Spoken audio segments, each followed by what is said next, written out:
Magandang araw kaibigan! Tuloy po kayo sa Felicidad's Channel. Sa mga kwento ng buhay at pag-ibig na hinalukay sa natatagong baul ni Felicidad. Pero bago po tayo magpatuloy, huwag niyo pong kalilimutan na i-like ang video, i-subscribe ang channel, at i-click ang notification bell para lagi kayong updated sa mga parating pa na upload.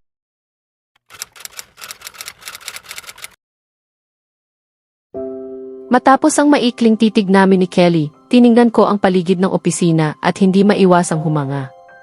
Napakaganda ng pagkakaayos, malaki ang opisina, may malaking mesa sa gitna at ang kanyang upuan. Sa gilid, may sofa na nakaharap sa malaking screen ng telebisyon. Sa kabilang dako naman ay may refrigerator, at malapit dito ay isang malaking estante na maayos ang pagkakaayos ng mga magagandang libro. Sa kabilang bahagi ng estante, maayos na nakalagay ang mga files. Matapos kong mapansin ang bawat detalye, naglakad ako papunta sa sofa at umupo. Habang nakaupo, nakita kong patuloy niya akong pinagmamasdan, ang mga mata niya ay umaabot mula ulo hanggang paa, kitang-kita niyang sinusuri ako. Perv, bulong ko sa sarili, habang mental na nagpapasalamat kay Tina sa pagpili ng perpektong damit at sapatos para sa akin bago ako umalis ng bahay. Pagkalipas ng ilang minuto ng kanyang pagtitig, nagsalita rin siya. Para bang mamamatay na ako sa tindi ng katahimikan. Alam kong babalik ka, Laila. Hindi mo lang talaga ako kayang talikuran, sabi niya na may smug ng ngiti. Nag-roll ako ng mga mata at tumingin sa kanya, pilit na hindi pinapansin. Haha, sa totoo lang, hindi ko kayang hayaan ang ego niya na lumaki pa. Hindi ako narito para sa'yo, Kelly. Dumating ako para sa kasunduan, sagot ko na may bahagyang ngiti sa labi. Matapos ang matinding titigan naming ni Laila, nakita ko siyang humahanga sa opisina habang naglalakad papunta sa sofa at umupo na parang siya na ang may-ari nito, hindi na hinihintay ang imbitasyon ko. Pinagmamasdan ko siya, napakaganda niya sa suot niyang bestidang sumasakto sa kanyang hugis, halos hindi ko mapigilang maramdaman ang matinding pagnanasa. Ano ba ang problema mo, Kelly? Tanong ko sa sarili. Siguro dahil matagal na rin akong hindi nakipagtalik, sagot ng isip ko. Sige, sabihin mo na lang sa sarili mo yan, pangungutya ng aking subconscious, habang inaalis ko ang aking kamay sa panga para hindi tuluyang tumitig sa kanya. Alam kong babalik ka, Laila. Hindi mo lang talaga ako kayang talikuran, sabi ko sa kanya na may ngiting mayabang. Napangiti ako nang makita niyang nag-roll ng mga mata at tumitig sa akin. Akala ko ay hindi niya papansinin ang sinabi ko, ngunit narinig ko siyang sumagot. Hindi ako narito para sa'yo, Kelly. Dumating ako para sa kasunduan, sabi niya na may bahagyang ngiti sa labi. Napahagod ako sa isip, tila may sagot siya sa lahat ng bagay. Tumayo ako at lumapit sa kanya, umupo sa sofa sa tabi niya. Malinaw na narito siya dahil tinanggap niya ang kasunduan, ngunit nagtanong ako upang maging sigurado. Tinatanggap mo ba ang kasunduan, Laila? Tanong ko sa maayos at propesyonal na tono. Oo, tinatanggap ko ang kasunduan. Kailangan ko ang pera, sagot niya ng may malamig na tono. Alam ko namang tatanggapin mo, bakit ka pa nagkukunwaring mahirap kunin? Wika ko habang lumalapit sa kanya at bumubulong sa kanyang tainga na nagdulot sa kanya ng panginginig. Napangiti ako, alam kong may kaunting epekto ako sa kanya. Lumakad ako pabalik sa aking mesa at kinuha ang file na kailangang basahin at pirmahan niya na inihanda ng aking abogado para sa kasunduan. Pagbalik ko sa sofa, iniabot ko ang file sa kanya. Pinagmamasdan niya akong mabusisi bago ito tinanggap. Kailangan mong basahin itong file at sabihin sa akin kung may anumang hindi mo maintindihan para maipaliwanag ko sa'yo. Kapag nasiyahan ka sa kasunduan, dapat mo itong pirmahan, maingat kong ipinaliwanag. Iniabot ko rin ang isang panulat sa kanya. Tumango siya bilang tanda ng pag-unawa. Bumalik ako sa aking upuan at nagpatuloy sa aking trabaho. Ilang minuto ang lumipas. Anong ibig mong sabihin na kailangan kong lumipat sa'yo 2 araw pagkatapos kong pirmahan ang kasunduan? Sigaw niya, lumapit sa akin at mariing humihingi ng paliwanag. Napangiti ako sa kanyang pagiging childish habang impatience niyang tinatapik ang paa sa sahig. Relax ka lang, Laila, wika ko na may smog ng ngiti na nasisiyahan sa kanyang cute na reaksyon. Napapailing lamang siya sa aking baduy na pagtatangkang pakalmahin siya. Nakaupo si Kelly nang napakalapit sa akin sa sofa. Nang tanungin niya ako, hindi ako sigurado sa sagot ko. Tinatanggap mo ba ang kasunduan, Laila? Tanong niya sa maayos at propesyonal na tono. Galit ako sa paraan ng kanyang pagsasalita tungkol sa kasal, tila isang simpleng transaksyon lang sa negosyo. Nakakainis na parang wala siyang respeto sa akin. Oo, tinatanggap ko ang kasunduan. Kailangan ko ang pera, sagot ko ng may malamig na tono, pilit tinatago ang galit. Alam ko namang tatanggapin mo, bakit ka pa nagkukunwaring mahirap kunin, sabi niya, habang lumalapit at bumubulong sa aking tainga. Namilig ako sa ginawang bulong, ang init ng kanyang hininga sa aking tainga. Napangiti siya sa epekto nito. Ano ba ang nangyayari sa katawan ko, bulong ko sa sarili. Ang aking panginginig ay parang nagpapalakas lamang sa kanyang ego. Aba, ngayon iniisip pa nitong hangal na may gusto ako sa kanya. Paano pa kaya gaganda ang buhay ko? Sabi ko sa sarili ko ng may sarcastic na tono. Lumakad siya pabalik sa kanyang mesa, kinuha ang ilang files mula sa cupboard at iniabot sa akin. Pinagmamasdan ko siya ng mabusisi, nagtatanong sa sarili kung bakit niya ito ibinibigay sa akin. Sa huli, tinanggap ko ang file nang ituro niya na kunin ko na ito. Kailangan mong basahin itong file at sabihin sa akin kung may anumang hindi mo maintindihan para maipaliwanag ko sa'yo. Kapag nasiyahan ka sa kasunduan, dapat mo itong pirmahan, maingat niyang ipinaliwanag habang iniabot sa akin ang panulat. Tumango ako bilang tanda ng pag-unawa. Nagsimula akong magkaroon ng pag-aalinlangan tungkol sa kasunduan. Kaya mo ito, Laila, 1 taon lang naman, gaano ba ito kahirap? Bulong ko sa sarili. Bumalik siya sa kanyang upuan at nagpatuloy sa trabaho, habang ako naman ay nagsimula ng suriin ang file. Ang file ay tungkol sa aming peking kasal at ilang patakaran na tila binalangkas niya. Binasa ko ang bawat pahina upang tiyaking sang-ayon ako sa lahat ng nakasulat. Napakarami ko nang nabasang kwento sa internet kung paano nagkaproblema ang mga tao dahil sa padalos-dalos na pagpirma ng mga kasunduan. Isang pahina ang nakakuha ng aking pansin, nakasaad dito na kailangan kong lumipat sa kanya 2 araw matapos kong pirmahan ang kasunduan. Galit na galit ako at nagmadali siyang lumapit sa kanya. Anong ibig mong sabihin na kailangan kong lumipat sa iyo 2 araw pagkatapos kong pirmahan ang kasunduan? Sigaw ko, lumalapit at mariing humihingi ng paliwanag habang impatience kong tinatapik ang paa sa sahig. Nakangisi lamang siya at nakatingin sa akin, na lalo lamang nagpapagalit sa akin.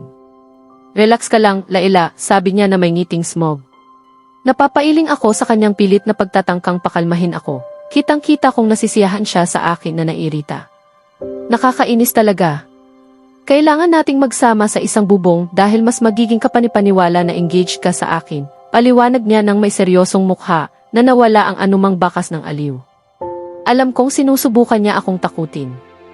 Kailangan ba talagang lumipat sa iyo 2 araw matapos kong pirmahan ang kasunduan? Tanong ko ng may seryosong ekspresyon, ipinapakita na hindi siya nakakatakot sa akin.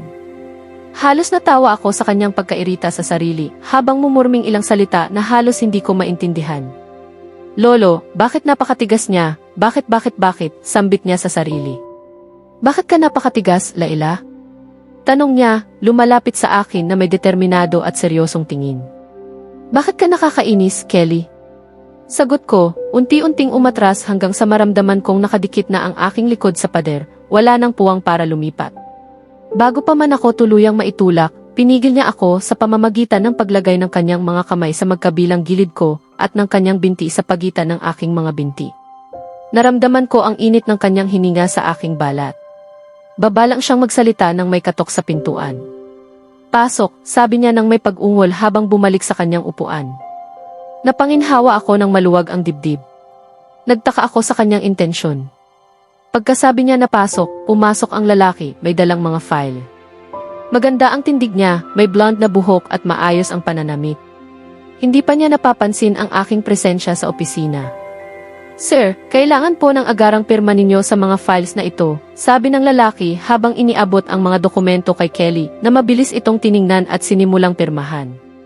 Nang mapansin ng lalaki ang aking presensya, agad niyang itinutok ang titig niya sa akin. Naging labis akong hindi komportable sa matinding pagtingin niya. Natuwa ako sa abala na iyon dahil wala talaga akong ideya sa sarili ko kanina, sabi ni Kelly, parang nawala ako sa sarili kong isip. Kung hindi siya naabala, baka nakagawa ako ng bagay na pagsisisihan ko. Tiningnan ko ang file sa harap ko at maingat na binasa bago pirmahan. Natutunan ko nang huwag basta-basta magtiwala sa kahit sino dahil hindi ko alam kung sino ang maaaring traidurin ako. Natapos kong pirmahan ang mga papeles at nagpatuloy sa ibang gawain. Maari mo nang kunin ang file, sana ay maayos na ang lahat para sa meeting bukas, sabi ko sa kanya nang hindi tumitingin. Inaasahan kong may sagot siya, ngunit wala. Napatingin ako at nakita siyang tila nawawala sa sarili, nakatingin ng matindi sa isang bagay o mas tamang sabihin, sa isang tao. Pinag-aralan ko ang direksyon ng kanyang tingin at natagpuan ko siyang nakatitig sa aking nobya, na halatang labis na nakakaistorbo ang titig sa kanya sa harap mismo ng aking opisina. Ramdam ko ang init ng galit na pumupuno sa akin. Peking kasintahan, wika ng aking subconscious. Ngunit hindi na iyon mahalaga, sa paningin ko, akin siya. Napatingin ako kay Laila at nakita kong labis siyang hindi komportable sa titig ng lalaki. Hindi ko namalayan nang tumayo ako mula sa upuan at mabilis na lumapit sa kanya, niyayakap sa kanyang baywang ng possessive, hinihila siya palapit sa akin. Tila niyayakap niya rin ako pabalik at nakasandal sa akin. Iminumungkahi kong itigil mo ang pagtitig sa nobya ko at magpakadisente ka kung ayaw mong mawala ng trabaho. Bumulong ako ng matindi, bawat salita ay puno ng galit. Napahinto siya at ibinaba ang kanyang ulo. Pasensya, sir, agad niyang paghingi ng tawad. Pero ang sorry ay hindi nagbabago ng nangyari. Itabi mo na iyang sorry mo. Kunin mo na ang file at umalis ka na sa opisina ko, wika ko habang nanginginig sa galit. Agad niyang kinuha ang file at halos tumakbo palabas ng opisina. Aray, sigaw ko habang ang siko niya ay tumama sa aking tiyan, ang lakas niya. Bakit mo ako siniko, baliw na babae? Tanong ko ng galit. Para iyon sa paghawak mo sa akin ng walang pahintulot, sagot niya bago gamitin ang kanyang mga binti para hampasin ang aking tuhod. Umiling ako sa sakit at nagtanong sa sarili kung saan ko nakuha ang babaeng ito na sobrang marahas. At iyon naman para sa pagiging possessive mo sa akin. Hindi ako pag-aari mo, dagdag niya, at muntik na niyang hampasin ulit ako, pero nakaiwas ako sa pamamagitan ng pag-atras. Para saan naman iyon? Bulong ko, frustrated na ako. Lolo, bakit pinili mo itong marahas at matigas ang ulo? Iyon ay para sa pag-aangkin mo sa akin bilang nobya ko, kahit hindi pa natin pirmahan ang kasunduan, sagot niya ng may ngiting mapanukso, bago umupo sa sofa. Parang gusto niya akong patayin bago matapos ang isang taon. Pipirma ka na ba sa kasunduan o hindi? Tanong ko na naalala ang pinakamahalagang bagay, ang aking kumpanya. Pipirma ako kung makakalipat ako sa iyo pagkatapos ng 2 linggo, malinaw niyang sinabi ang kanyang kondisyon. Napangiti ako ng bahagya dahil alam kong isa siyang babae na hindi titigil hanggat hindi nakakamit ang gusto niya. Sige, gawin mo na ang gusto mo pero pirma mo na ang kasunduan. Sapat na ang nasayang mong oras, wika ko ng may seryosong mukha. Napahinga ako ng bahagya nang kunin niya ang panulat mula sa mesa at pirmahan ang kasunduan. Sa wakas, aalis na ako, sabi niya, tinitingnan ang pulso bago pumunta sa pintuan. Yes, sa wakas, makakawala na ako sa kanya, bulong ko sa sarili. May sinabi ka ba, Kelly? Tanong niya ng may mocking na tono, tila sinubukan akong hamunin. Napailing ako at sumagot, wala. Tawagin mo akong duwag, basta hindi ko gustong makipag-ugnayan sa babaeng ito. Sobra siyang marahas at delikado. Binuksan na niya ang pinto at lumabas ng opisina. Huminga ako ng maluwag. Napakahabang araw na ito. Pero ang babaeng ito ay bumalik at sumigaw, babalik ako para sa iyo, Kelly. Sa kakaibang tunog, sabay tawa na parang baliw habang lumalabas. Opisyal na, Lolo, pinili mo ang isang baliw na babae para pakasalan ko, bulong ko sa sarili. Lumabas ako sa opisina ni Kelly at hindi ko mapigilang tumawa habang ang aking tinig ay umalinggaw sa hallway. Hindi ko maiwasang matuwa sa kanyang nagulat na ekspresyon kanina. Nakakatawa talaga kung paano siya natakot sa akin. Siguro inisip niya talaga na baliw ako, pero sino ang mag-aalala? Habang dumaraan ako sa harap ng sekretarya niyang napaka-probinsya ang dating, ngumiti ako at bati sa kanya, paalam, darling, sabay ngiting mapanukso. Pinilit niya akong titigan ng malamig, ngunit hindi ko ito pinansin. Nagpatuloy ako patungo sa elevator nang may magaan na pakiramdam sa dibdib. Tumawag ako kay Tina at ikinuwento sa kanya ang nangyari. Sinabi niya sa akin na magkita kami sa kanyang apartment. Paglabas ko sa gusali ni Kelly, pumara ako ng taxi na nagdala sa akin sa bahay ni Tina. Pagdating ko sa bahay, gabi na. Napag-usapan namin ni Tina ang maraming bagay at nakapanood pa kami ng pelikula na hindi ko namalayan ang oras.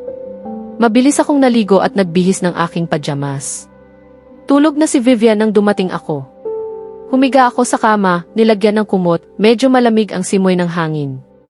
Natulog akong may ngiti sa mukha at hindi ko maintindihan kung bakit ako nakangiti. Makalipas ng 1 linggo, masaya akong nagbubungkal ng agahan, masasarap na pancakes na aking niluto. Sa totoo lang, mahusay akong magluto. Nang marinig ko ang doorbell, agad kong pinunasan ang bibig ko at nagmadaling naglakad patungo sa pintuan upang makita kung sino ang dumating, hindi na ako nag-check bago buksan. Ngunit, sa aking pagbukas, aksidenteng nasabog ang lahat ng pancakes na nasa bibig ko sa tao sa pintuan. Tumitig siya sa akin ng may seryosong ekspresyon habang ako ay naninikip sa hiya at pagkabigla. Si Kelly ay nais ipabatid kaila-ila ang tungkol sa isang party bukas na inihanda ng kanyang mga magulang para sa kanya. Hindi alam ng kanyang mga magulang ang tungkol sa kasunduan, inisip nilang tuluyan na siyang nagpasya na magpakasal. Hindi niya maipahayag sa kanila ang katotohanan o anumang tungkol sa kasunduan. Hindi rin niya alam kung bakit niya gusto mismo sila-ila ang ipaalam, imbes na ipadala ang kanyang personal assistant, kahit na napakaabala niya sa kanyang schedule. Umaasa siyang hindi siya nagiging baliw. Dumating si Kelly sa apartment nila ila ng umaga at pinindot ang doorbell. Nang buksan nila ila ang pinto, nagulat siya ng todo, nandoon si Kelly sa kanyang harapan, nakatingin ng may seryosong mukha. Napansin niya ang galit sa mga mata nito at nagtataka kung ano ang nagpainit ng ulo ni Kelly ng ganito sa umaga. Ngunit nang mas maigi niyang silipin, napansin niya na ang damit ni Kelly ay may mansa ng pancake at syrup, ang agahan niyang ginawa kanina. Napagtanto niya na siya ang may kagagawa ng kalat sa damit ni Kelly at hindi niya mapigilang matawa sa sitwasyon habang iniisip kung paano siya gaganti sa kanya. Hindi makapaniwala si Kelly na naipanghalo ng babaeng ito ang kanyang mamahaling Amerikana. Hindi ko mawari na naihagis ko ang aking agahan sa Amerikana ng isang bilyonaryong lalaki. Diyos ko, pasensya na talaga, Kelly, agad kong paghingi ng tawad. Pumasok siya sa aking apartment na may nakabuntong kalang mukha, dala ang isang panyo mula sa bulsa at sinimulang linisin ang mansa sa kanyang mamahaling damit. Mabilis akong umakyat sa itaas, naaalala kong may naidisenyong bagong Amerikana bago ako matanggal sa trabaho. Sana magkasya ito sa kanya para maibalik ko ang suot niyang damit at maihugas ko ito. Labis akong nahihiya. Ang babaeng ito ay naghagis ng kanyang agahan sa akin at agad na umakyat sa itaas. Pumansin sa akin ang maliit niyang apartment, malinis at maayos, may kaunting pambabaeng dekorasyon. Talagang cute ito. Ano bang nangyayari sa akin? Kailangan ko nang tigilan ang paggamit ng salitang cute ngayon. Nagulat akong naisip kung saan siya napunta. Naupo ako sa sopa at naghintay na bumaba siya. Nang bumaba siya, may dala siyang Amerikana. Napansin kong dumarating siya papalapit sa akin. Pasensya na talaga sa naidulot ko sa Amerikana mo. Pwede mo ba itong isuot habang hinuhugasan ko ang sayo? Sabi nila ila, hindi tumitingin sa akin. Kitang-kita kong nahihiya siya sa kanyang ginawa at ramdam ko iyon sa kanyang mga kamay na naglalaro sa mga daliri, nakakatuwang makita. Tumahik ka, Kelly. Tumango ako at tinanggap ang Amerikana mula sa kanya. Sinabi niya na pumunta ako sa itaas at magbihis sa unang silid sa kanan. Umakyat ako at pumasok sa silid. Mabilis kong inalis ang suot kong Amerikana at isinuksok ang ibinigay niyang damit. Hindi ko maiwasang humanga sa aking sarili, akma sa katawan ang bagong Amerikana. Napakamalambot ng material at sa totoo lang, mas nagustuhan ko pa ito kaysa sa designer na suot ko kanina. Bumaba ako sa hagdan, dala ang aking orihinal na Amerikana. Nakita ko sila ila sa kusina, nakasandal sa counter, tila hindi niya napapansin ang aking presensya.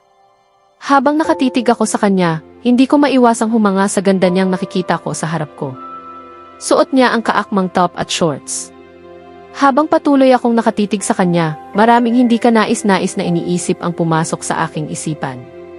Habang pinagmamasdan ko ang kanyang mahahaba at kaakit-akit na mga binti, hindi ko maiwasang isipin kung paano sila lalapit sa aking katawan. Ramdam ko ang hindi inaasahang reaksyon ng aking katawan sa mga pag-iisip kong iyon. Kailangan kong pigilan ang sarili upang hindi niya makita ang aking nararamdaman. Kelly, anong nangyayari sa'yo? Ilayo mo ang isip mo sa ganoong bagay, bulong ko sa sarili. Hindi pa ako nakaramdam ng ganitong antas ng sexual na tensyon. Karaniwan, kaya kong magtiis ng walang sexual na ugnayan ng mahabang panahon, ngunit tila may epekto ang babaeng ito sa akin na hindi ko maintindihan. Huwag mo ngang titigan ang kanyang katawan, Kelly, tanong ko sa sarili. Laila, saan mo nakuha ang Amerikana? Bulong ko, sinusubukang ilihis ang aking atensyon bago ako lubusang mahihiya sa sarili. Natapos ka na ba sa pagtitig, Kelly? Tanong niya nang may pangutya, hindi pa rin nakatingin sa akin. Busted. Paano niya nalaman na titig ako sa kanya? Tanong ko sa sarili. Naririnig ko ang hininga mo, Kelly, sagot niya. Tinitingnan ako habang may ngiting mapanukso, sinasagot ang tanong na hindi ko pa naibabato. Paano niya narinig ang aking hininga? Hindi maaari iyon. Pinagtatawanan ka lang niya, Kelly, bulyaw ng aking subconscious. Napakaraming ingay ang ginawa mo habang bumababa sa hagdan.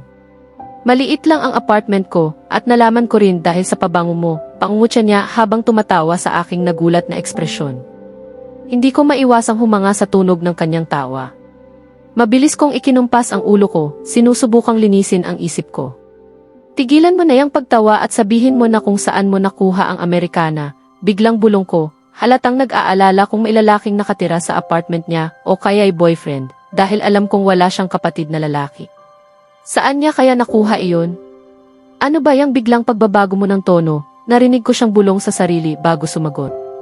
Gawa ko mismo. May problema ba dyan? Sagot niya nang may kumpiyansa. Napawi ang aking tensyon at hindi ko maintindihan kung bakit. Tila ba nagpapabaliw siya sa akin? Napahanga ako, talaga namang mahusay siya. Ang Amerikana ay maganda at akma sa akin ng perpekto. Hindi nagulat lang ako. Maganda nga ito, tapat kong sagot. Umiti siya sa akin bago magtanong. Bakit ka nandito, Kelly? Tanong niya, nakatingin sa akin ng matindi.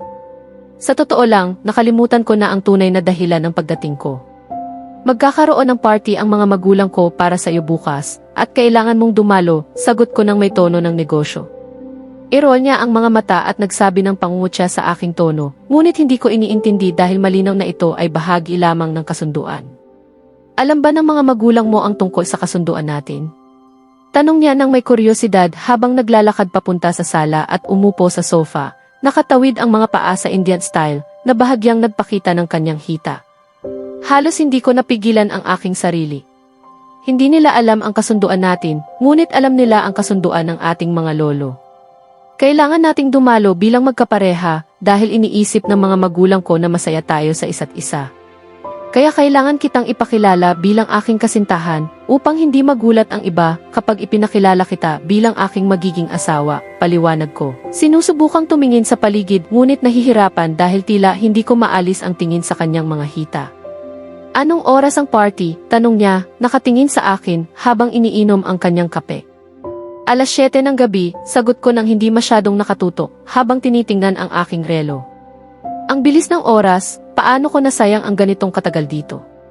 Kailangan ko nang bumalik sa trabaho, Laila. Susunduin kita bukas ng 6:00 ng gabi, sabi ko habang tumatayo at papalapit sa pinto. Tumayo rin siya mula sa sofa at lumapit sa akin. Lumabas ako ng kanyang apartment habang naririnig ko siyang nag-lock ng pinto mula sa loob. Pumunta ako sa elevator at pinindot ang baton nito. Nang bumukas, pumasok ako sa loob.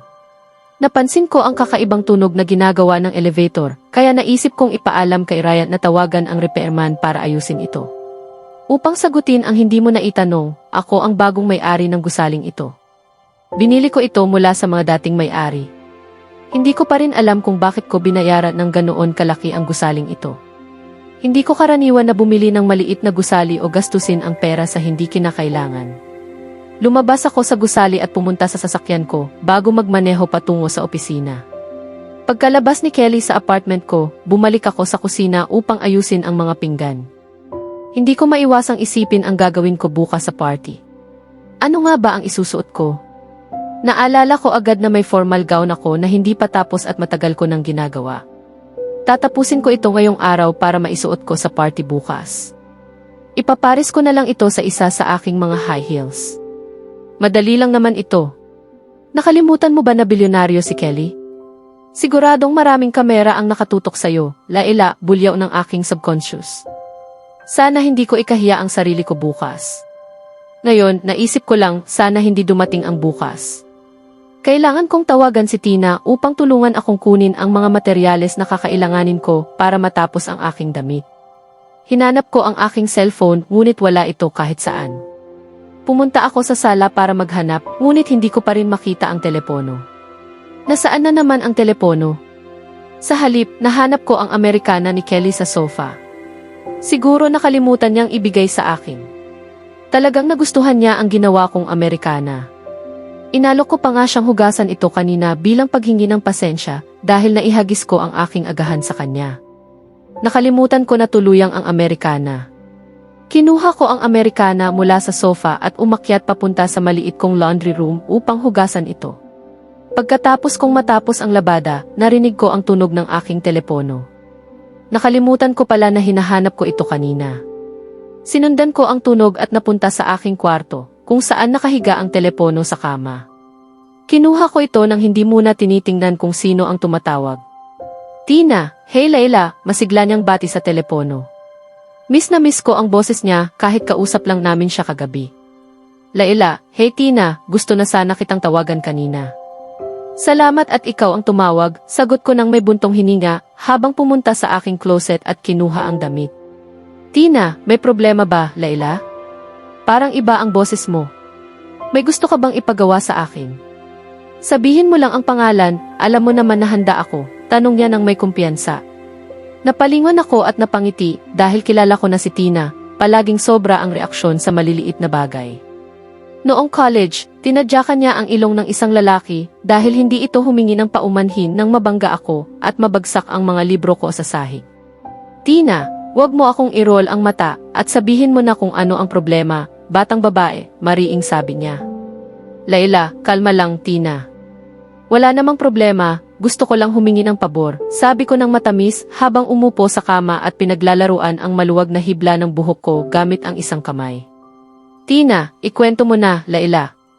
Ano ba ang gusto mong gawin ko para sa'yo? Tanong niya ng may kuryosidad. Pumintig ako bago sumagot. Layla, kailangan ko lang tulungan mo akong kunin ang ilang materyales sa mall at dalhin sa apartment ko.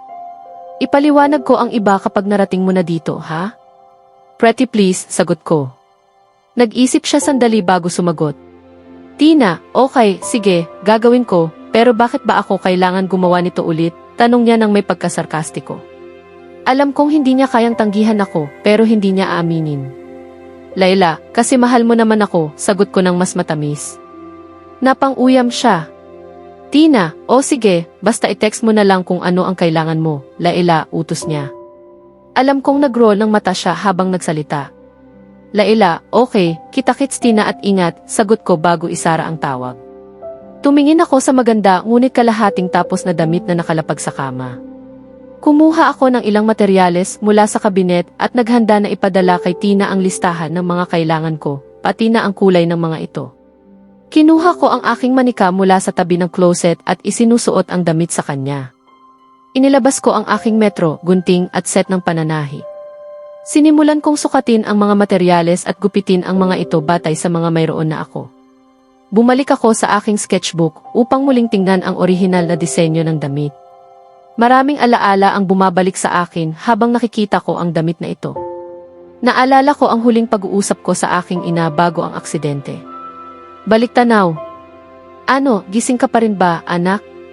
Alam mo namang aalis kami ni tatay mo para sa kasal mamayang gabi.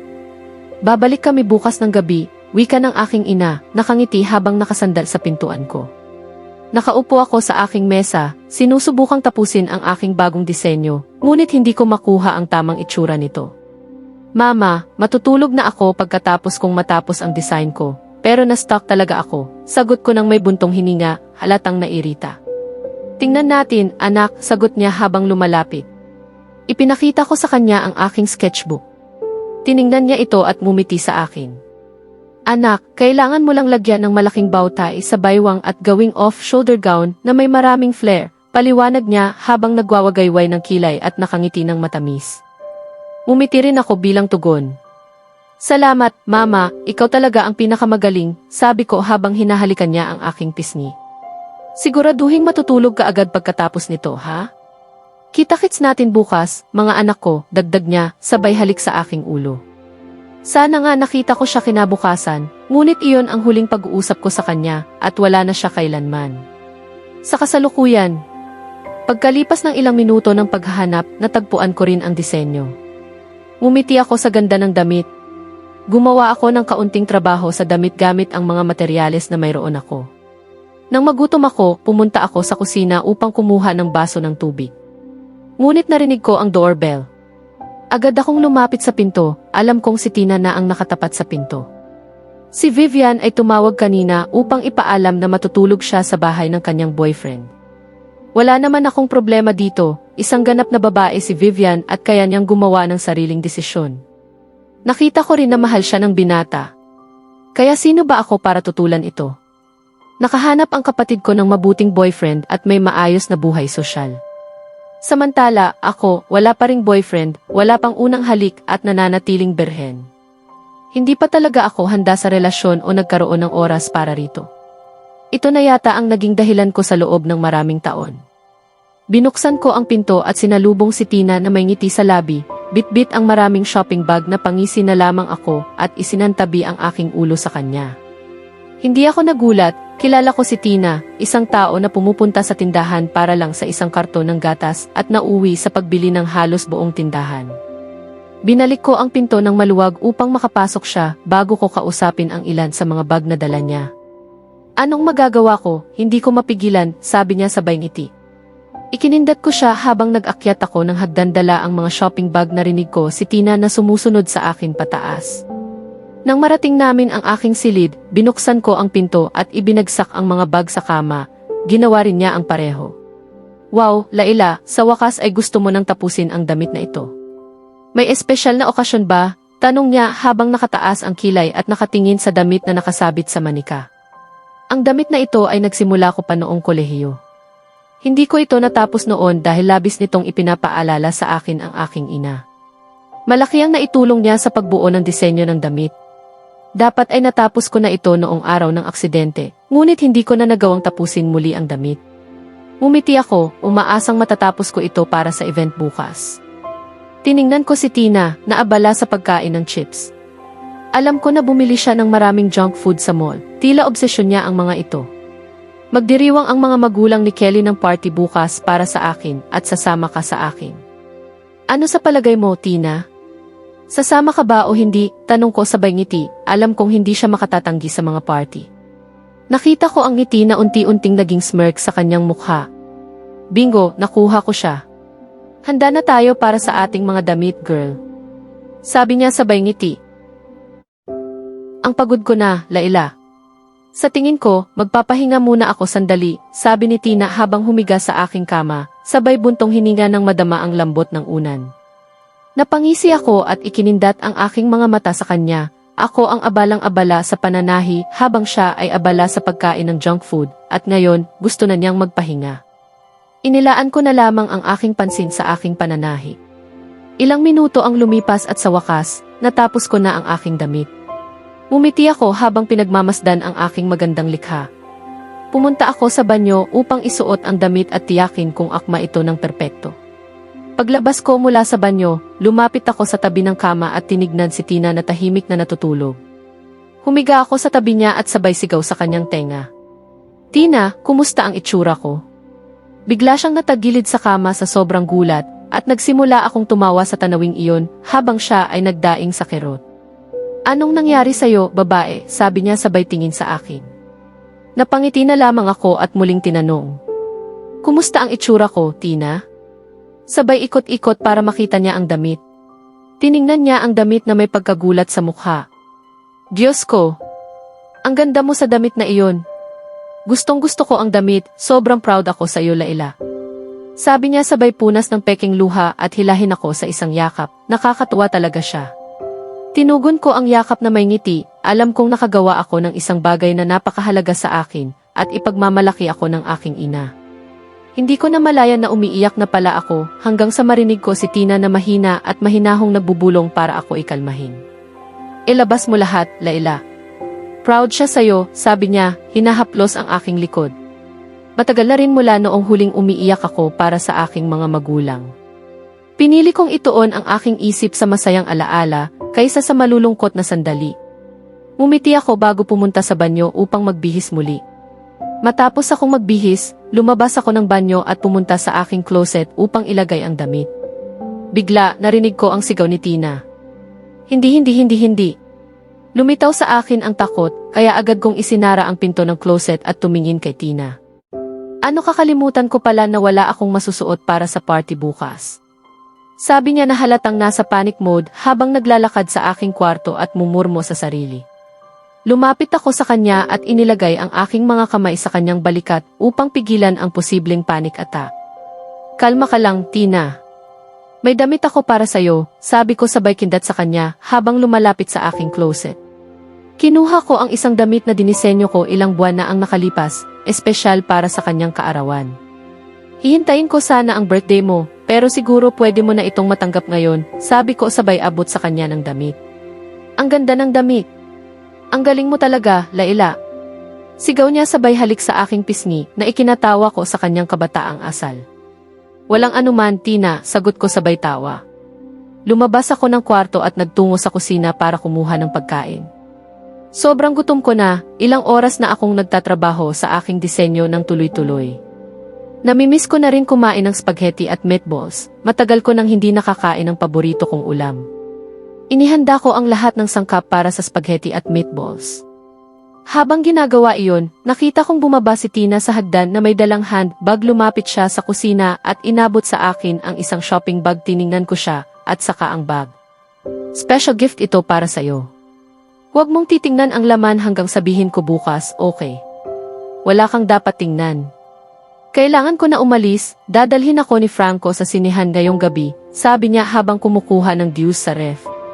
Ibigay mo lahat ng detalye ng juice bukas ha, mag-enjoy ka. Sagot ko sabay kindat. Napatawa si Tina habang iniinom ang juice.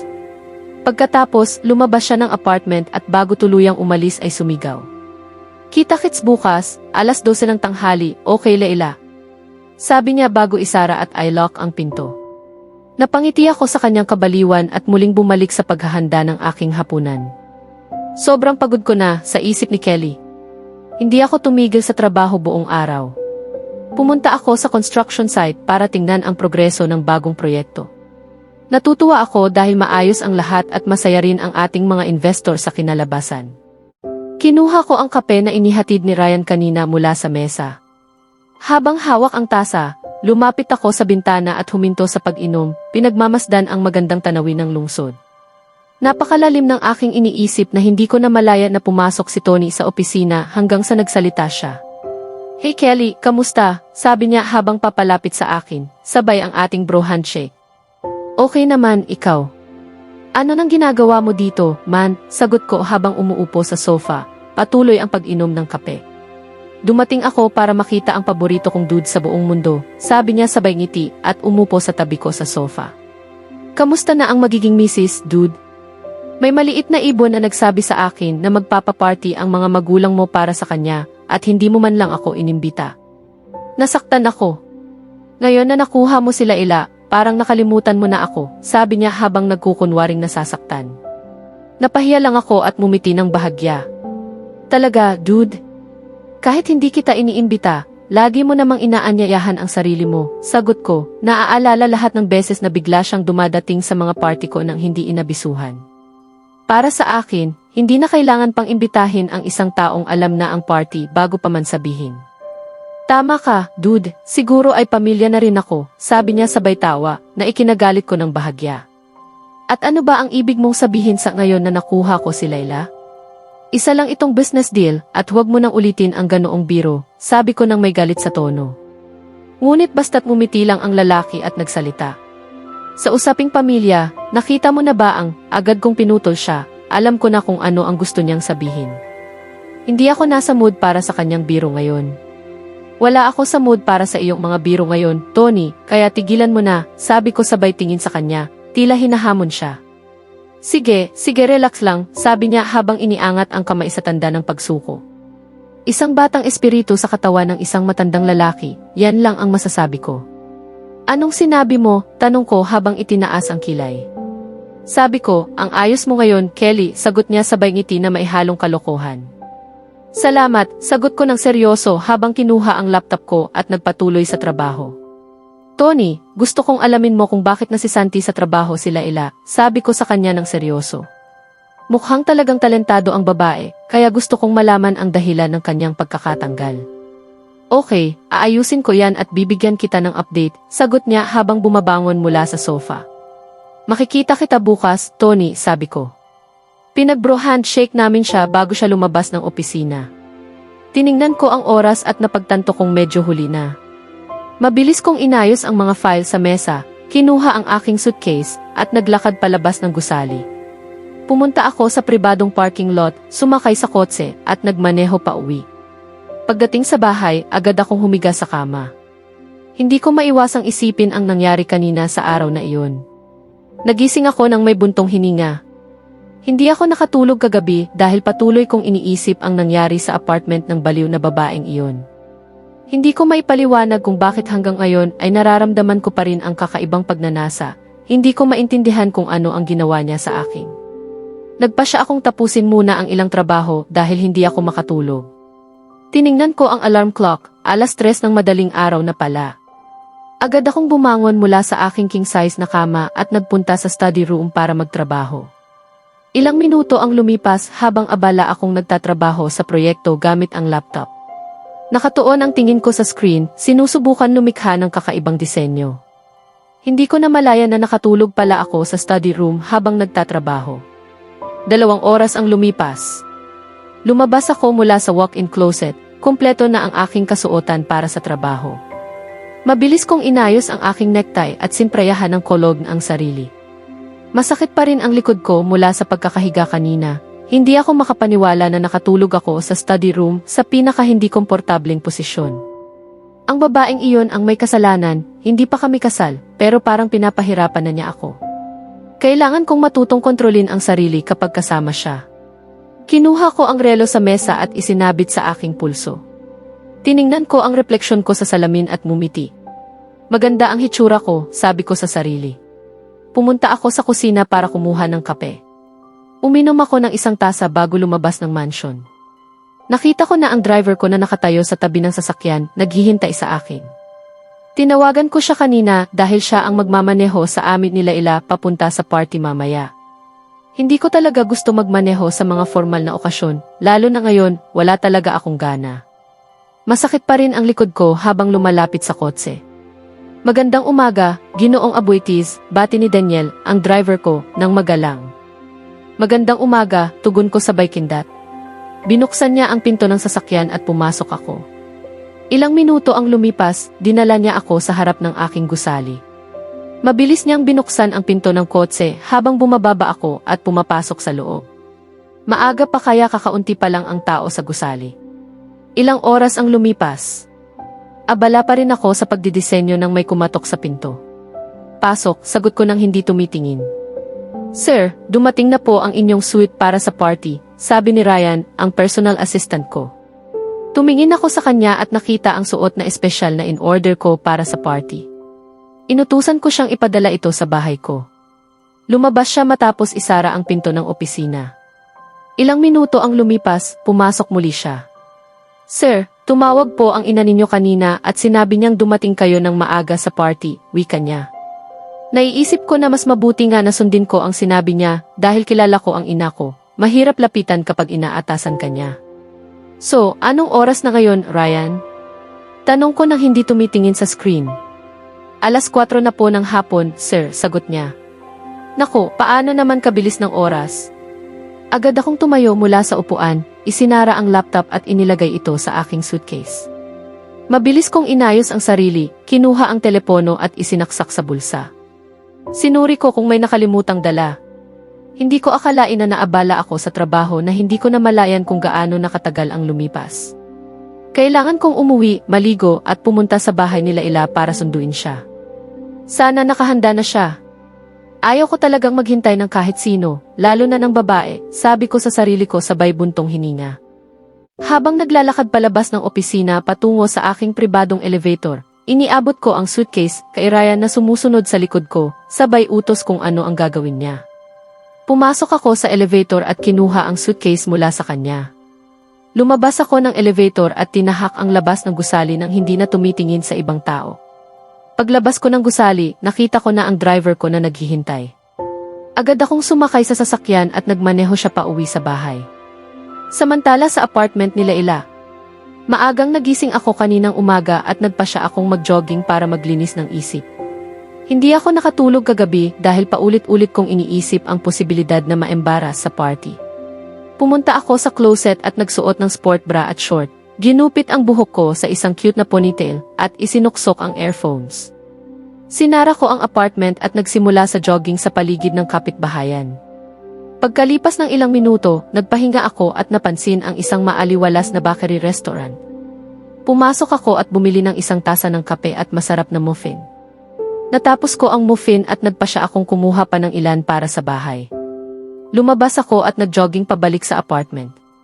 Pagpasok ko, isinara ko ang pinto at napansin kong nakaupo si Tina sa sala, abala sa panonood ng telebisyon, isang dilaw na sponge na nakatira sa malalim na dagat habang nagmunching ng chips. Paano ka nakapasok sa apartment ko? Tanong ko sa sarili. Lumapit ako sa kanya at umupo sa sofa. Oh, hinakabalik ka na, Laila, sabi niya sabay ngiti. Tiningnan ko siya nang may tanong sa mata. Napangiti siya at sumagot, nag-slight shrug, nakalimutan mo ba? Alam ko kung saan mo tinatago ang spare key mo. Nilingon ko siya at naintindihan ko na. Anong nasa bag? Siya ba yung sa palagay ko? Sabik niyang sigaw, parang batang nakakita ng regalo sa Pasko. Kinuha niya ang bag na may mga muffin sa mesa at inubos ito ng sabik. Hindi ako nagulat, palagi siyang ganoon sa pagkain, pero hindi pa rin siya tumataba. Nakita ko siyang lumapit sa kusina para kumuha ng tubig habang ako naman ay umaakyat sa hagdan para maligo. Paglabas ko mula sa banyo, nakatabi ang tuwalya sa katawan ko at nagdidiin ng isa pang tuwalya sa buhok. Nagulat ako nang makita si Tina sa aking kwarto, nakaupo sa kama na may smug ng ngiti sa mukha. Lagay mo na ang iyong balabal, Laila. Kailangan na kitang ihanda para sa party, sabi niya sabay ayos ng buhok gamit ang hairbrush. Alam kong kapag ganoon siya, hindi ako makalalaban. Sinubukan kong tumutol, ngunit tinahak niya ako ng tingin na hindi ko na maipaglaban ang argumento. Napangiti ako at sinuot ko ang balabal ko, huminga ng malalim, alam kong hindi dapat magkaroon ng matalik na kaibigan na kinatatakutan mo, kahit na kaibigan mo siya. Upo ako sa harap ng dressing mirror habang si Tina ay abala sa pag-aayos ng aking buhok at paglalagay ng iba't ibang beauty products sa aking katawan. Hindi niya ako pinayagang tingnan ang aking sarili sa salamin hanggang sa matapos niya ang lahat. Pagkalipas ng ilang oras, malapit na ang oras ng party. Natapos na niya ang aking makeup at sinabi niyang oras na para isuot ko ang aking damit. Pagkalipas ng ilang sandali, nakaayos na ako sa aking damit at muling umupo nang mabilis na tinapos ni Tina ang huling detalye ng aking makeup. Hindi ko pa rin alam kung ano ang hitsura ko, sana hindi niya ako gawing parang payaso. Hiniling niya sa akin na kunin ang bag na ibinigay niya sa akin kahapon at buksan ito. Nang gawin ko, nakita ko ang paris ng heels na tugma sa aking damit, kasamang hikaw at isang clutch. Napasigaw ako sa tuwa habang tinitingnan ang mga ito, napakaganda nila. Ngumiti ako at niyakap siya ng may pasasalamat. Talagang siya ang pinakamahusay. Matapos isuot ang aking sapatos, pinayagan niya akong tingnan ang aking sarili sa salamin. Labis akong namangha sa aking refleksyon. Ang buhok ko ay nakaayos ng maayos sa isang classic bun, at ang makeup ay perpektong nagkumplemento sa aking bala. Tumingin ako kay Tina at nakita ang smog ng ngiti sa kanyang mukha. Alam ko, di ba? Ang ganda mo, Laila. Siguradong mapapangiti si Kelly pag makita kanya, sigaw niya sabay saya. Aray, Tina. Hindi ko yata sa ganun siya mag-react, sagot ko ng maihalong pag-aalinlangan. Tingnan natin, Laila, wika niya sabay kisap mata.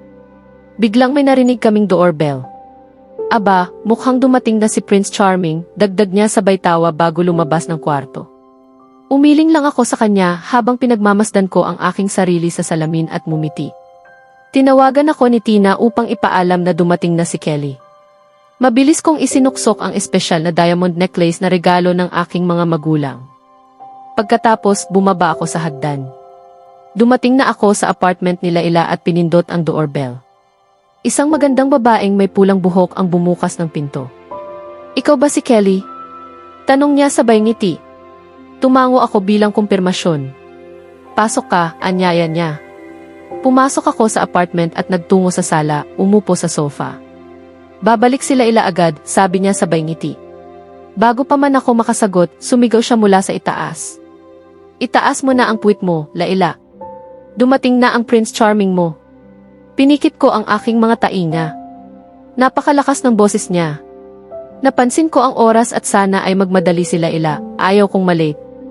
Narinig ko ang tunog ng takong habang pababa sa hagdan.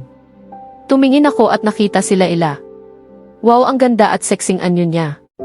Ang kanyang damit ay perpektong nagpakita ng tamang kurba ng kanyang katawan. Napatingin ako sa kanya, tila baga isang pusang na in love, hindi makatingin sa iba. Sobrang naabala ako sa paghanga sa kagandahan ng babaeng nasa harap ko na hindi ko napansin na nandyan na siya mismo sa aking harapan. Pareho kaming matindi ang pagtitig sa isa't isa, hanggang sa hindi namin napansin na hindi kami nag-iisa sa silid. Ang isang paglilinis ng lalamunan ang nagbalik sa amin sa realidad. Hello, nandyan pa rin ba kayo ha? Ang pulang buhok na babae na may mapang-akit na tono na kumaway sa amin. Umiiling ako, pilit na tinataboy ang mga hindi ka nais-nais na kaisipan sa aking isipan. Hindi ko maintindihan ang nangyayari sa akin. Mabilis kong itinago ang aking damdamin sa isang ekspresyong walang emosyon. Tiningnan ko sila ila at napansin kong namula ang kanyang mukha, namumula siya, pilit itinatago ang kanyang mukha sa aking paningin. Napangisi ako. Mukhang naapektuhan ko ang matapang na babae. Ang cute niya. Oh, Kelly, tumahimik ka na, binitiwan ko sa sarili ko, pilit pinipigilan ang aking isip. Hindi ko maintindihan kung bakit kahit simpleng pagtitig lamang sa kanya ay nagdulot sa akin ng ganoong reaksyon. Alam ko lang na ang relasyon namin ay isang business deal, kaya kailangan kong kontrolin ang sarili ko. Kelly, ayusin mo ang sarili mo at tigilan mo na ang mga ganitong kaisipan. Laila, aalis na ba tayo? Late na tayo sa party, sabi ko ng may seryosong mukha, habang tinitingnan ang oras sa relo, pilit nililihis ang aking isip mula sa kagandahan ng babaeng nasa harapan ko. O sige, tinakita tayo sa party, sagot nila ila, sabay haplo sa balikat ng kaibigan bago kami sabay na lumabas ng kanyang apartment. Agad naming tinungo ang elevator at sumakay kami ng tahimik. Hindi pa kami nag-uusap matapos ang nangyaring pagtitig kanina. Kitang-kita kong nagiging awkward siya sa paligid ko. Oo naman, ikaw ang dahilan kung bakit namula ang mukha niya kanina. Huwag kang makialam. Tinutulungan lang kita na linawin ang sitwasyon. Hindi ko maunawaan ang nangyari kanina. Bakit ang simpleng pagtitig sa kanya ay nagdulot sa akin ng ganoong reaksyon? Ang alam ko lang, ito ay isang business deal at kailangan kong panatilihin ang kontrol sa sarili ko. Kelly, ayusin mo ang isip mo at tigilan mo na ang pag-iisip kung ano ang nararamdaman mo sa kanya. Habang pababa ako sa mga maliit na hagdan na patungo sa aking sala, tila humaba ang bawat hakbang nang maramdaman kong nakatitig sa akin si Kelly. Hindi ko alam kung ano ang nasa isip niya. Nagpa siya akong mabilis na silipin siya at agad kong pinagsisihan ang ginawa ko. Hindi na namin mapigilan ang pagtitig sa isa't isa. Para kaming nasa sarili naming mundo, tila wala ng ibang tao maliban sa amin. Hanggang sa rudong pumasok si Tina at nagpahinto sa amin at kung maaari lang, rudong-rudong May galit ka ba sa akin dahil sa pag-abala? Tanong niya na may kasamang pang-akit. Hindi naman, sagot ko, ngunit alam kong hindi ko rin ito lubos na pinaniniwalaan. Namula ako. Hindi ko akalaing mamumula ako sa harap ni Kelly. Tila lalo ko lang napapalaki ang kanyang tiwala sa sarili. Sinubukan kong itakip ang mukha ko, ngunit sa kasamaang palad, nakangiti na siya sa akin. Ayos, ang galing mo, Laila. Nagkaroon kami ng awkward na katahimikan habang pumapasok kami sa elevator, dala ang mahiwagang tensyon sa paligid. Hindi ko maalis ang pakiramdam na iyon. Tiningnan ko si Kelly at nakita siyang malalim sa iniisip, may bahagyang kunot sa noo. Hindi ko pa siya nakitang tumatawa o ngumingiti ng bukas, lagi ko lang siyang nakikita na may bahagyang ngiti o smirk. Minsan iniisip ko, parang robot siya. Haha, robot, para bang baliw ka minsan, bulong ko sa sarili ko. Ang tanga mo, nakalimutan mo bang ako ang ikaw at ikaw ang ako, kaya ibig sabihin baliw ka rin, sagot ko sa sarili ko. Hindi ako, kontrahin ko. Oo, ikaw. Hindi. Oo, ikaw. Talaga bang nakikipagtalo ako sa sarili ko ngayon? Huwag, Sherlock Holmes. Nakikipagtalo ka sa iyong lola, sagot ng isa pang boses sa isip ko. Huminga ka, Laila, huminga ka. Baka mabaliw ka kung hindi. Hindi ko na gaanong iniintindi ang party, maliban sa kung gaano ito kahirap. Isa itong event para sa akin, maraming paparazzi ang nakatutok, at si Kelly pa ang mag-aanunsyo ng aming peke na relasyon sa harap ng kamera. Ngayon na iniisip ko ito, mas lalo akong kinakabahan. Parang mauntog ang aking dibdib. Layla, magising ka at lumakad ka na. May pupuntahan ako at sinasayang mo ang oras ko, sigaw ni Kelly, bawat salita ay may kirot. Bago siya lumabas ng elevator, iniwang ako na walang masabi. Nagulat ako sa kanyang paglabas. Hindi ko maintindihan kung ano ang nakapagpainit ng kanyang ulo. Ang bastos, hindi man lang siya nagbigay ng kahit kaunting papuri. Bago magsara ang pinto ng elevator, dali-dali akong lumabas. Lumabas ako sa apartment complex at nakita si Kelly na nakasandal sa isang napakagandang limousine. Wow, isang silver-colored limousine. Lumapit ako sa limousine at napansin ko ang isang magandang van sa likod, may 2 lalaki sa loob. Mukhang bodyguards ni Kelly. Binuksan ni Kelly ang pinto ng limousine para sa akin. Alam kong peke lang ang pagiging gentleman niya, ngunit hindi ko ito pinansin. Maraming matang nakatingin sa amin ngayon, alam ko kung bakit. Siguro iniisip nila kung ano ang ginagawa ng isang bilyonaryo sa aming lugar. Hindi ko na matiis ang titig, kaya mabilis akong umupo sa loob ng limousine. Umikot si Kelly at umupo sa kabilang panig. Nagsimula na ang biyahe. Wow, mas maganda pala sa loob kaysa labas, bulong ko sa sarili. May flat screen na telebisyon, mini ref, at napakakomportableng sofa. Ngunit hindi ko sasabihin sa kanya iyon. Tahimik ang biyahe. Ayokong makipag-usap sa kanya, ang aroganting lalaki. Tumitig ako sa bintana habang unti-unti kaming bumabagtas sa mas mayamang bahagi ng lungsod. Huminto ang kotse. Tiningnan ko ang gilid ng bintana ni Kelly at nakita ang isang napakalaking gusali. Nakikita ko pa ang kumikislap na kamera na tila tumatama sa aking mga mata kahit hindi pa ako bumababa sa kotse. Nagsisimula na akong manginig. Pakiramdam ko, mauntog ang aking dibdib sa kaba. Nang maramdaman kong may mainit na kamay na humawak sa akin, habang naglalaro sa aking mga kamay sa kandungan, tiningnan ko si Kelly. Nakangiti siya sa akin ng tunay, at talagang nagulat ako dahil ito ang unang pagkakataon na nakita ko siyang totoong ngumiti. Kelly, Layla, relax.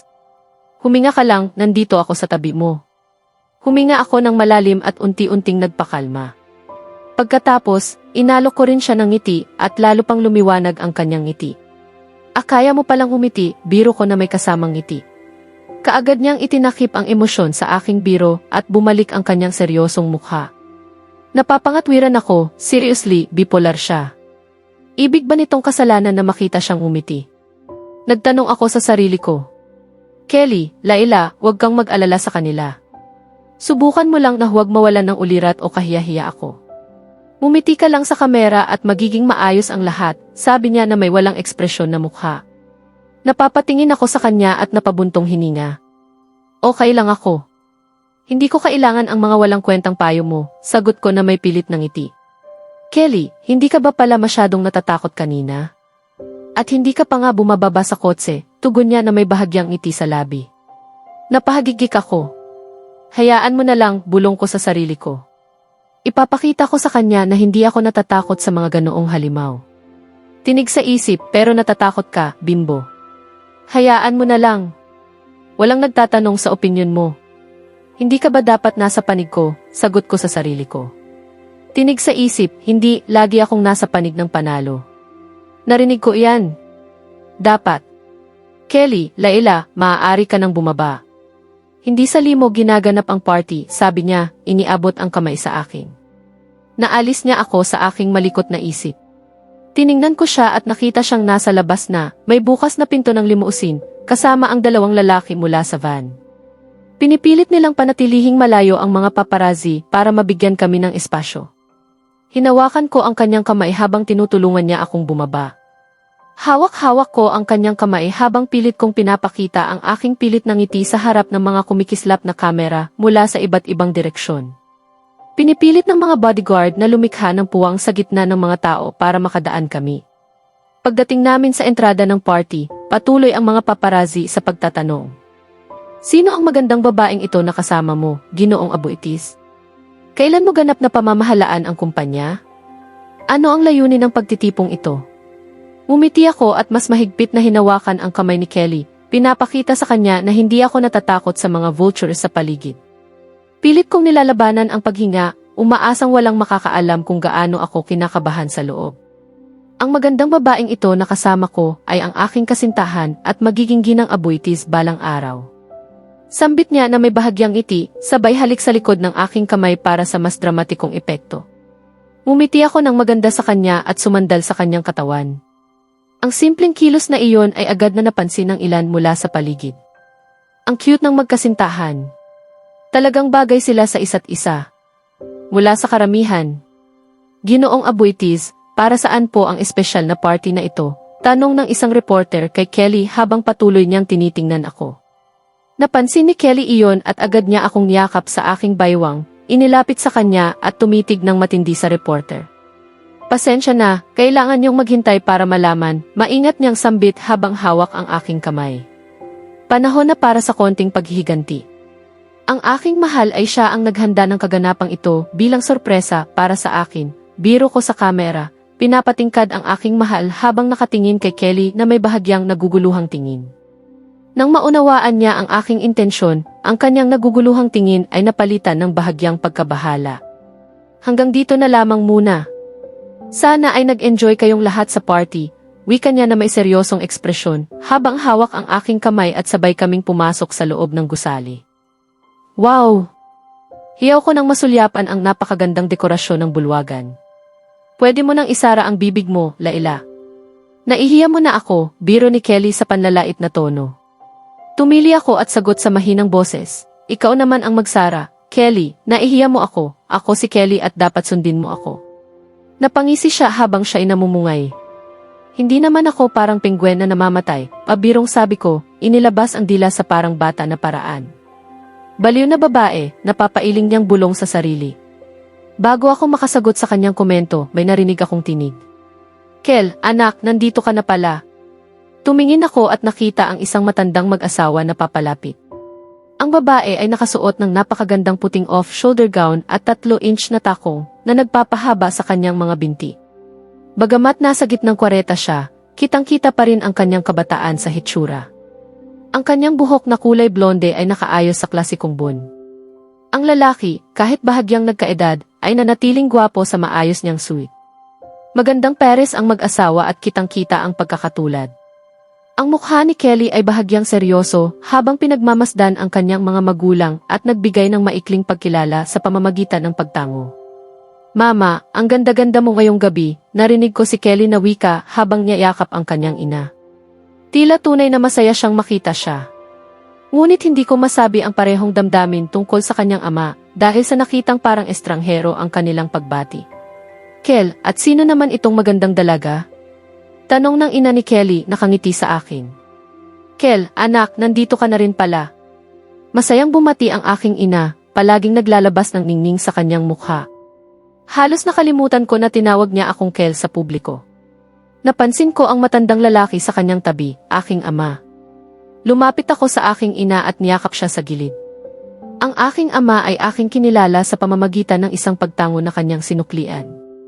Sila ay nakatitig sa akin at sa aking ama ng matindi. Halos napangiti ako sa paraan ng pagkinang ng kanyang mga asul na mata na para bang mailiwanag na sumiklab sa loob ng kanyang isipan. Pinagmamasdan ko ang kanyang mga labi, malambot at banayad, at napansin ko ang galaw ng kanyang bibig habang pumipintig. Agad kong pinawi ang aking mga iniisip at tinigil ang sarili ko sa pagkamangha sa babaeng ito, dahil mas lalong lumalala ang sitwasyon sa aking pikaunting kaibigan na abala na nitong mga nakaraang araw. Napakaganda mo, tulad ng dati, mama, sabi ko sa kanya, sinusubukang ilihis ang aking atensyon mula kay Laila. Huwag mo na akong paikutin, anak. At sino naman itong magandang dalaga? Tanong ng aking ina, nakangiti habang tinitingnan si Laila. Isang pasakit sa buhay ko, bulong ko sa sarili ko, para lamang marinig ni Laila, ngunit bago ko man maipakilala siya, siya na mismo ang pumasok. Laila Cruz Ramos, napakagandang makilala ka.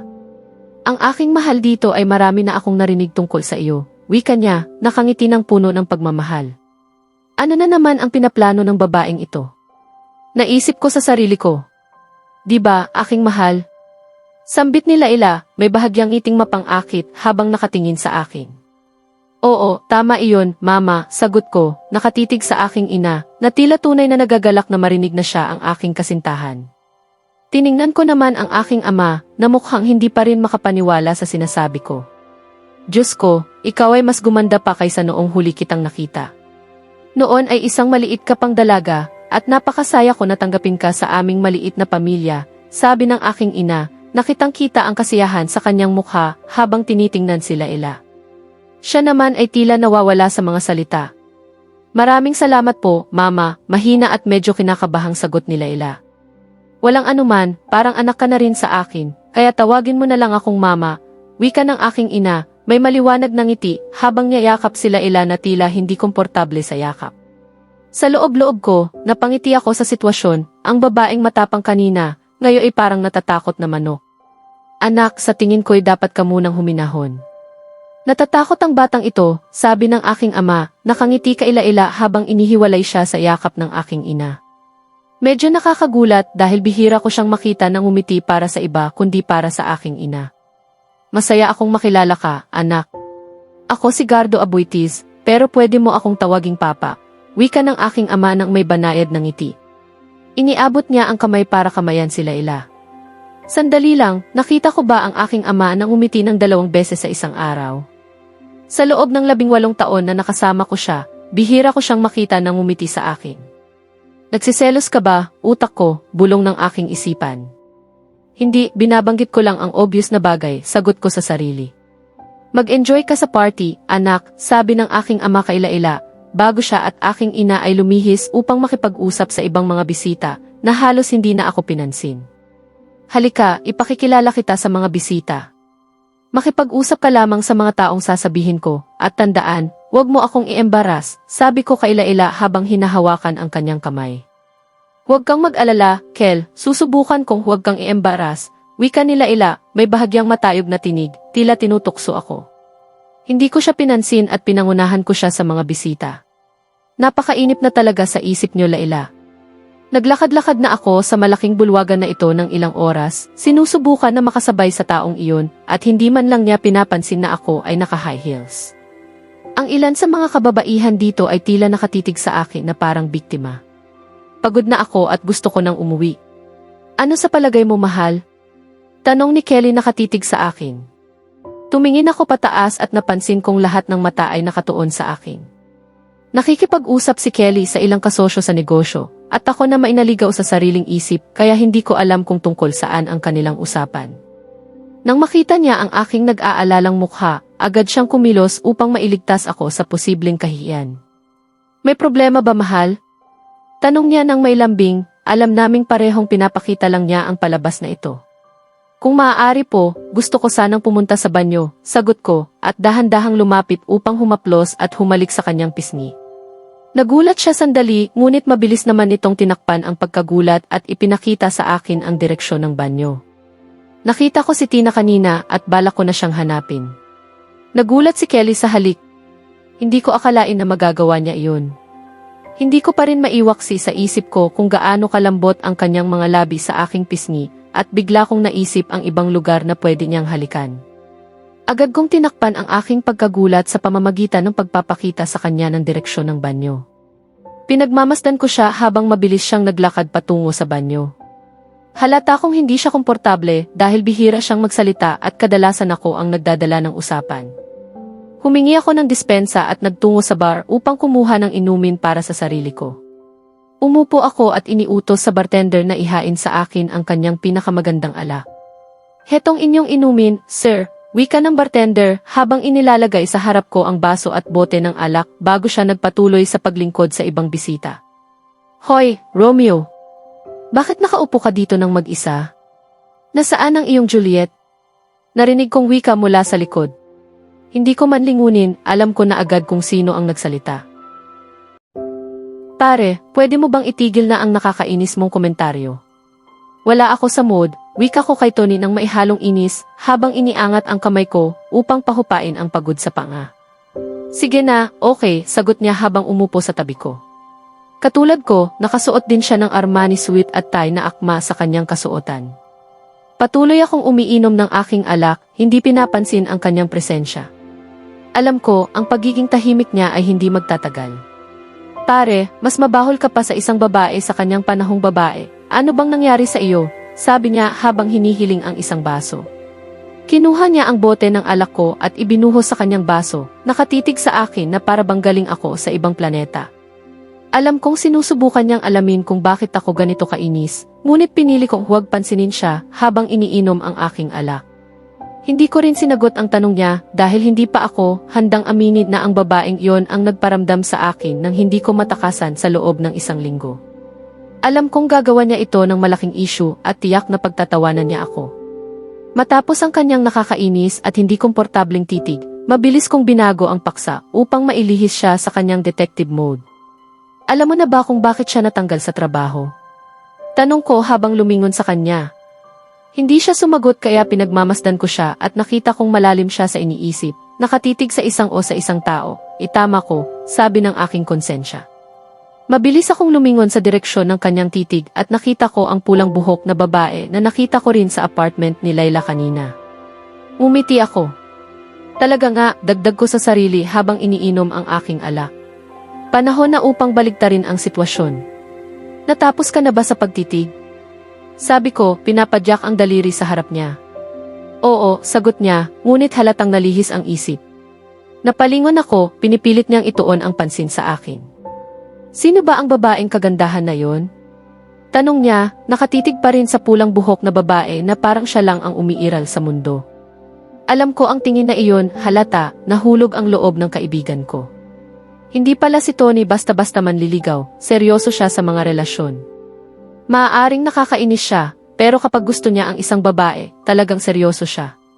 At halata kong nagustuhan niya ang pulang buhok na babae. Ang babaeng kagandahan na iyon ay kaibigan nila Ila, sabi ko, may ngiting halatang katuwa habang iniinom ang aking alak at pinagmamasdan ang lover boy, pare seryoso ba yan? Hindi mo lang ako niloloko, di ba? Tanong niya na may pag-aalinlangan. Oo, nakilala ko siya nung pumunta ako sa apartment nila Ila kanina para sunduin siya. Sagot ko, binibigyang diin ang salitang nakilala na may ngiti. Wow, ang bagong misis mo, nakakapagpasaya na sa akin kahit hindi pa kayo kasal. Wika niya na may pabiro, ngunit halatang nasasabi. Bumuntong hininga ako at bahagyang nagkunot ang noo sa inis. Gaya ng sinasabi ko bago mo ako naistorbo, nahanap mo na ba ang dahilan kung bakit siya natanggal sa trabaho? Tanong ko sa kanya sa isang seryosong tono. Nang marinig niya ang tono ng boses ko, tumingin siya sa akin na may kunot sa noo. Alam kong galit si Tony kapag ginagamit ko sa kanya ang ganoong seryosong tono, pero pinili kong baliwalain iyon at dagdagan pa ang inis sa kanya. Oo, nahanap ko na, sagot niya nang may kunot sa noo. Pero hindi ko pa sasabihin hanggat hindi mo hinihingi ng maayos, dagdag niya na may ngiti na halatang pilyo. Huwag mo akong biruin, pare, sabihin mo na, naputol ang sinabi ko nang marinig ang klik ng takong. Dumarating na ang misis dito kasama ang magandang pulang buhok. Baka pwede ko silang utusan turuan ka ng kaunting manners, anong sa tingin mo? Kailangan mo ng leksyon, di ba? Sabi niya nang parang walang pakialam, kahit halatang tinutokso niya ako. Lumapit na sila Ila at umupo sa tabi ko, samantalang ang pulang buhok ay umupo sa tabi niya. Naging kaba ako dahil tumagal siya sa banyo, akala ko nawawala siya, pero hindi ko inamin dahil ayaw kong saktan ang ego ko. Aminin mo na lang, nag-aalala ka, wika ng aking konsensya. Oo, ayoko lang na mawala ang aking peking nobya, sagot ko. Bah, para kang natutulog ng payapa, aninag ko sa sarili ko. Nandyan ka pala. Akala ko nga nawawala ka, wika ko ng casual habang hinahalikan ko ang kanyang pisngi na may bahagyang smog ng ngiti. Umiti ako habang narinig ang kanyang mahigpit na hinga at dahan-dahang yakap siya, inilipat ko para umupo ng mas malapit sa akin. Tumingin ako kay Layla at nakita ko siyang namumula, nang mapansin niyang nakatingin ako, mabilis niyang itinakip ang kanyang pagkamula sa pamamagitan ng pagkukunot ng noo.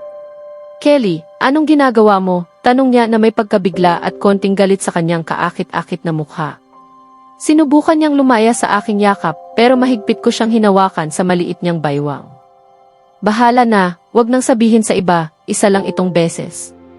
Isa lang na beses ang bulong ng aking isipan. Ano? Wala akong sinabi, sagot ko sa sarili ko. Kelly, anong ginagawa mo? Pakawalan mo ako, bastos ka. Sigaw niya sa tenga ko ng may dramatikong galaw. Sinusubukang lumaya sa aking yakap habang naririnig ko si Tony na tumatawa sa tabi ko. Sinunod ko ang utos ni Kelly at naglakad papunta sa banyo. Ang laki at ganda nito, puti at kumikislap, talagang parang banyo sa 5-star na hotel, pero mas malaki pa. Agad kong nagawa ang aking kailangan, hinugasan ang mga kamay at lumabas upang hanapin si Tina. Nakita ko siya kanina, pero ngayon hindi ko alam kung saan siya naglaho. Paglabas ko sa banyo, may ilang kababaihan na papunta sa direksyon ko, lahat ay sobrang ayos. Hindi ko alam kung ano ang nagawa ko sa kanila, pero matagal na silang nakatingin sa akin ngayong gabi at pagod na akong magtiis. At ang taong iyon, wala man lang pakialam o pansin sa akin. Habang nakatingin sila sa akin, napapansin ko ang kanilang pag-snort at bulungan habang nagtatawanan, halatang ipinaparamdam sa akin na wala akong lugar doon. Dahil dito, nagmadali akong lumakad ng mabilis para makalayo sa kanila, pero isang tao ang humarang sa aking daraanan. Ayan na ang pangit na nag-aakdang swan, sabi niya ng malakas na narinig ko, kasabay ng tawa ng kanyang mga kasama. Sa isang iglap, naalala ko ang aking high school queen bee na laging nag-snort. Napuno ng galit ang aking puso habang mahigpit kong hinawakan ang aking pulso upang pigilan ang sarili na lumapit at sampalin siya sa mukha. Mas mabuti pang maging pangit na swan kaysa magmukhang clone, wika ko nang may bahagyang ngiti habang lumalabas, tinitiyak na narinig niya ang bawat salitang sinabi ko. Nakita ko ang kanilang labis na pagkagulat at huminto ang kanilang hininga sa takot at pagkawaw. Habang lumalakad ako palabas ng banyo, patungo sa pasilyo na humahantong sa ballroom, ramdam ko ang galit at inis. Sobrang nakakainis na ang mga tao sa party na ito, lahat akala nila mas mataas ang kanilang estado kaysa sa iba. Napasinghap ako at nagmadaling maglakad, halos nakalimutan kong nakasuot ako ng takong. Biglang nadulas ang aking paa sa damit ko. Pumikit ako at inasahan ang pagbagsak, ngunit naramdaman ko ang malalakas at matitibay na braso na humawak sa aking baywang, pinipigilan akong bumagsak ng diretso sa upuan.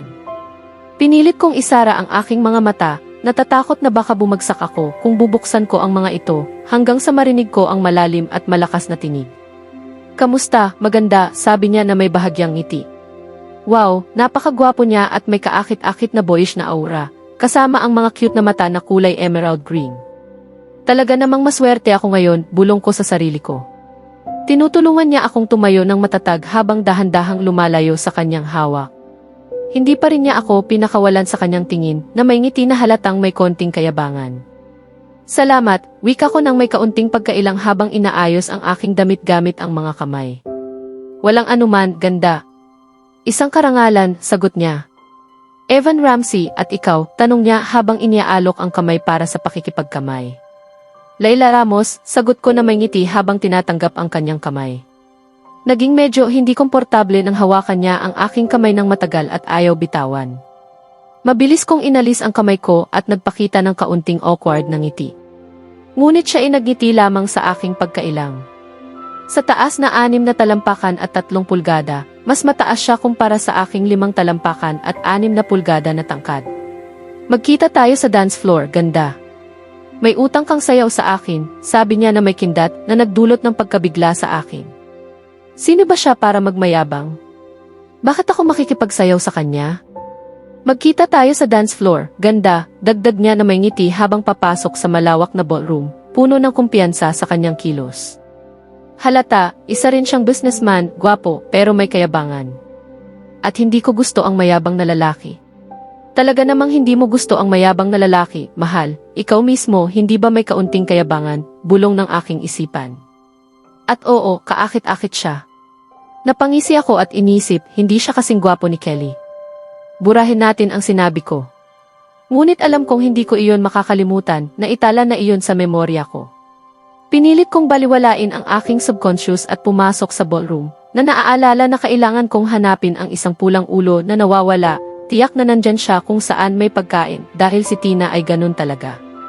Habang papalapit ako sa bahagi ng ballroom kung saan maayos na nakadisplay ang mga pagkain, nakita ko siya, shoving cupcake sa bibig at tinatago ang isa sa kanyang bag. Tipikal si Tina, hindi niya mapigilan ang sarili.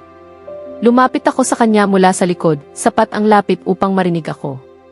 Tahimik kong sinabi, "Anong ginagawa mo, Tina?" Sabi ko na may ngiti, habang napansin ko ang biglang paghinto ng kanyang hininga at ang mabilis na paglingon niya na iniiwasan ang mata ko tulad ng batang nahuli sa maling gawain. Tina, anong ginagawa mo sa mga cupcake? Tinukso ko siya, binibigkas ang kanyang pangalan na parang kantang panlalaro. Wala naman, sagot niya na parang nagtatanong. Tiningnan ko siya na may ekspresyong, hindi ako naniniwala sa paumanhin mo. Maaari bang ang isang tingin lang ay magpahayag ng lahat? Tumahimik ka na. Sinabi ko lang. Sige na nga, Laila, alam mo naman na hindi ko kayang pigilan ang sarili ko sa mga cupcake at sobrang sarap talaga. Sabi niya na may nakatutuwang ngiti. Napalingon ako at umiling habang kumukuha ako ng isa sa mga cupcake sa mesa upang matikman. Pagkagat ko, laking gulat ko, tunay ngang masarap ito. Tama ka, Tina, talagang masarap nga, sagot ko, nakangiti rin ng kaunti sa kanya. Kaya kain tayo, Laila, wika ni Tina na may bahagyang ngiti at agad kong naintindihan kung ano ang gusto niyang gawin. Ngumiti rin ako.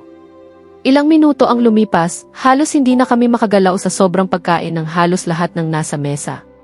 Palaging may mga taong nakatingin sa amin na para bang kakaiba kami, ngunit hindi namin ito pinansin at patuloy lang sa aming pagtatawanan. Saan na kaya ang peking nobyo mo? Tanong ni Tina, na puno ng pagkamausisa habang nakatitig sa akin. Bigla kong naalala, dumating nga ako dito kasama si Kelly at baka nag-aalala na siya dahil matagal na akong nawala at hindi bumalik. Nakalimutan ko tuloy siya. Diyos ko Tina, nakalimutan ko na siya. Sagot ko na para bang pinapahayag ko ang aking iniisip. Hindi pa huli para hanapin siya ngayon, sabi ni Tina habang pinupunasan ang kanyang mukha gamit ang napkin. Tama siya, pero paano ko siya hahanapin sa napakalaking ballroom? Pero Tina, saan ba ako magsisimula hanapin siya? Tanong ko, litong-lito. Huwag mo akong idamay sa paghahanap, wika niya sa kanyang mayamang tono, at napalingon ako sa kanya habang umiiling. Sige na nga, pero hati tayo sa paghahanap. Kapag nakita mo siya, tawagan mo lang ako ha? Wika ko. Hala, sandali Laila, hindi ko sinabi na hahanapin ko rin siya. Bukod dito, siya ang peking nobyo mo, hindi ako, sagot niya ng parang walang pakialam, habang ibinibigay ko sa kanya ang pinakamahusay kong puppy dog na tingin. Alam kong hindi niya ito matitiis. Sige na nga, ako ang hahanap sa isang parte, ikaw sa kabila ha? Wika niya na may munting ngiti. Agad akong yumakap sa kanya bago niya tuluyang bumitaw. Sige, Tina, tawagan mo ako kapag nakita mo na siya, wika ko habang patuloy kaming naglakad sa iba't ibang bahagi ng napakalaking ballroom. Naglakad-lakad ako sa ballroom halos isang oras, ngunit wala pa rin akong bakas ni Kelly. Saan kaya siya naroroon? At wala pa ring tawag mula kay Tina, na pag-isip-isip ko na baka wala rin siyang progreso, kagaya ko, nang bigla kong marinig ang tunog ng aking cellphone. Mabilis kong kinuha ito sa aking bag at tiningnan ang caller ID, lumilitaw ang pangalan ni Tina sa screen. Agad kong sinagot ang tawag, umaasang may balita siya tungkol kay Kelly. Laila, hey, Tina, nahanap mo na ba siya? Tanong ko nang may kasabikan. Tina, oo, nahanap ko na siya. Nasa bar section ng ballroom siya, sagot niya. Laila, sige, maraming salamat. Tina, papunta na ako. Tina, sige, bilisan mo, Laila, utos niya sa telepono at napalingon ako habang umiiling. Bago ko tuluyang isinara ang tawag, napansin ko ang isang waiter na may tray ng champagne na papalapit sa akin. Patawarin niyo po, magalang kong wika bago siya makatawid. Opo, ma'am. Gusto niyo po ba ng isang baso ng champagne? Tanong niya nang may maliit na ngiti. Hindi, salamat. Pwede niyo po ba akong ituro sa bar section? Tanong ko. Siyempre, ma'am. Hindi po kayo kalayuan, diretso lang po sa dulo ng ballroom. Hindi niyo po ito mamimiss, ma'am, sagot niya na may parehong matamis na ngiti. Salamat, wika ko habang naglalakad patungo sa direksyon na itinuro niya. Sandali siyang nagulat at napansin ko ang kanyang munting walang anuman, ma'am, bago siya nagpatuloy sa kabilang direksyon.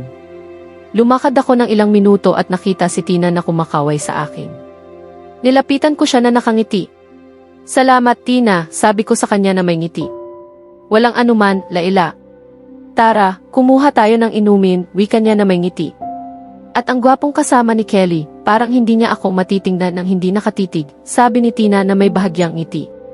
Napalingon ako sa kanya at nakita kung sino ang tinutukoy niya, si Tony. Ah, si Tony pala, sagot ko, abalang-abala pa rin sa pagtitig sa gwapong lalaki. Bagaman mayabang at basto si Kelly, hindi ko maikakailan na kaakit-akit siya. Grabe, ang cute niya, wika ni Tina, naginising ako mula sa aking iniisip at patuloy na nakatitig kay Tony. Tama na, Tina. May nobyo ka, kontrolin mo ang sarili mo, wika ko sa kanya ng mahigpit. Ang pagkakaroon ng nobyo ay hindi nangangahulugang hindi ko pwedeng hangaan ang isang gwapong lalaki kapag nakita ko siya at hindi rin nangangahulugang babagsak ako sa kanya, sagot niya na umiiling. Sinasabi ko lang, tugon ko habang naglalakad patungo sa bar, hindi na hinihintay ang sagot niya. Narinig ko ang klik ng takong ni Tina habang sumusunod siya sa akin. Nakita ko si Tony na nakikipag-usap kay Kelly at nakatingin siya sa amin, tila mas matagal ang titig niya kay Tina kaysa sa dapat. Agad kong naisip na nahuhumaling siya sa kaibigan ko. Sana, hindi masaktan ang puso niya dahil taken na si Tina. Pagdating ko sa bar, umupo ako sa tabi ni Kelly habang si Tina ay umupo sa tabi ko. Narito ka na rin. Naisip ko na baka naligaw ka, wika niya habang hinahalikan ang aking pisngi na parang normal lang na magpakita ng ganitong kilos sa akin. Tila may smog na ekspresyon sa mukha niya. Pinapalapit niya ako sa kanyang sarili at napapula ako sa hiya. Naramdaman ko ang amoy ng kanyang katawan at pinilit takpan ang aking pamumula sa pamamagitan ng pagkunot ng noo.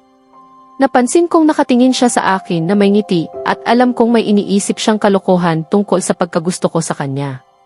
Kelly, ano bang problema mo?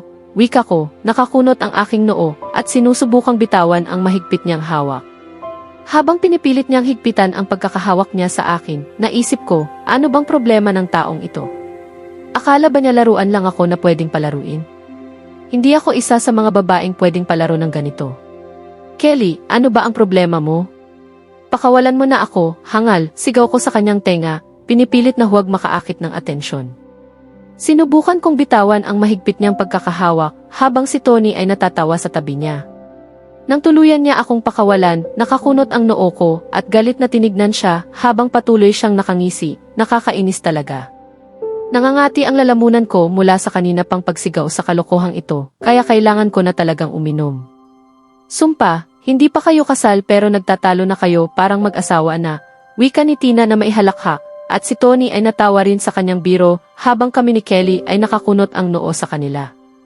Napalingon ako at iniwasan ang komento niya, sabay turo sa bartender para humingi ng inumin.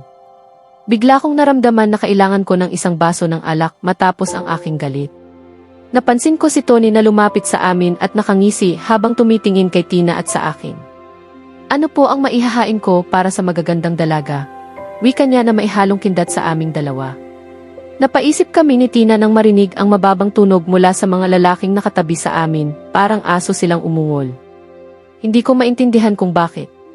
Ang bartender ay napatingin sa mga lalaki sa tabi namin, namutla ang mukha at mabilis na inayos ang sarili habang iniiwas ang mata sa amin. Tumingin ako kay Tina at nakita ko siyang may tanong sa kanyang mga mata bago kami sabay na tumingin sa mga lalaki at napansin na sila rin ay umiwas sa aming titig. Hindi ko na kinaya ang pakiramdam na maglaro ng Sherlock Holmes ngayong gabi. Napakalalim ng iniisip ko kaya hindi ko na malaya nang mag-order si Tina ng aming wine.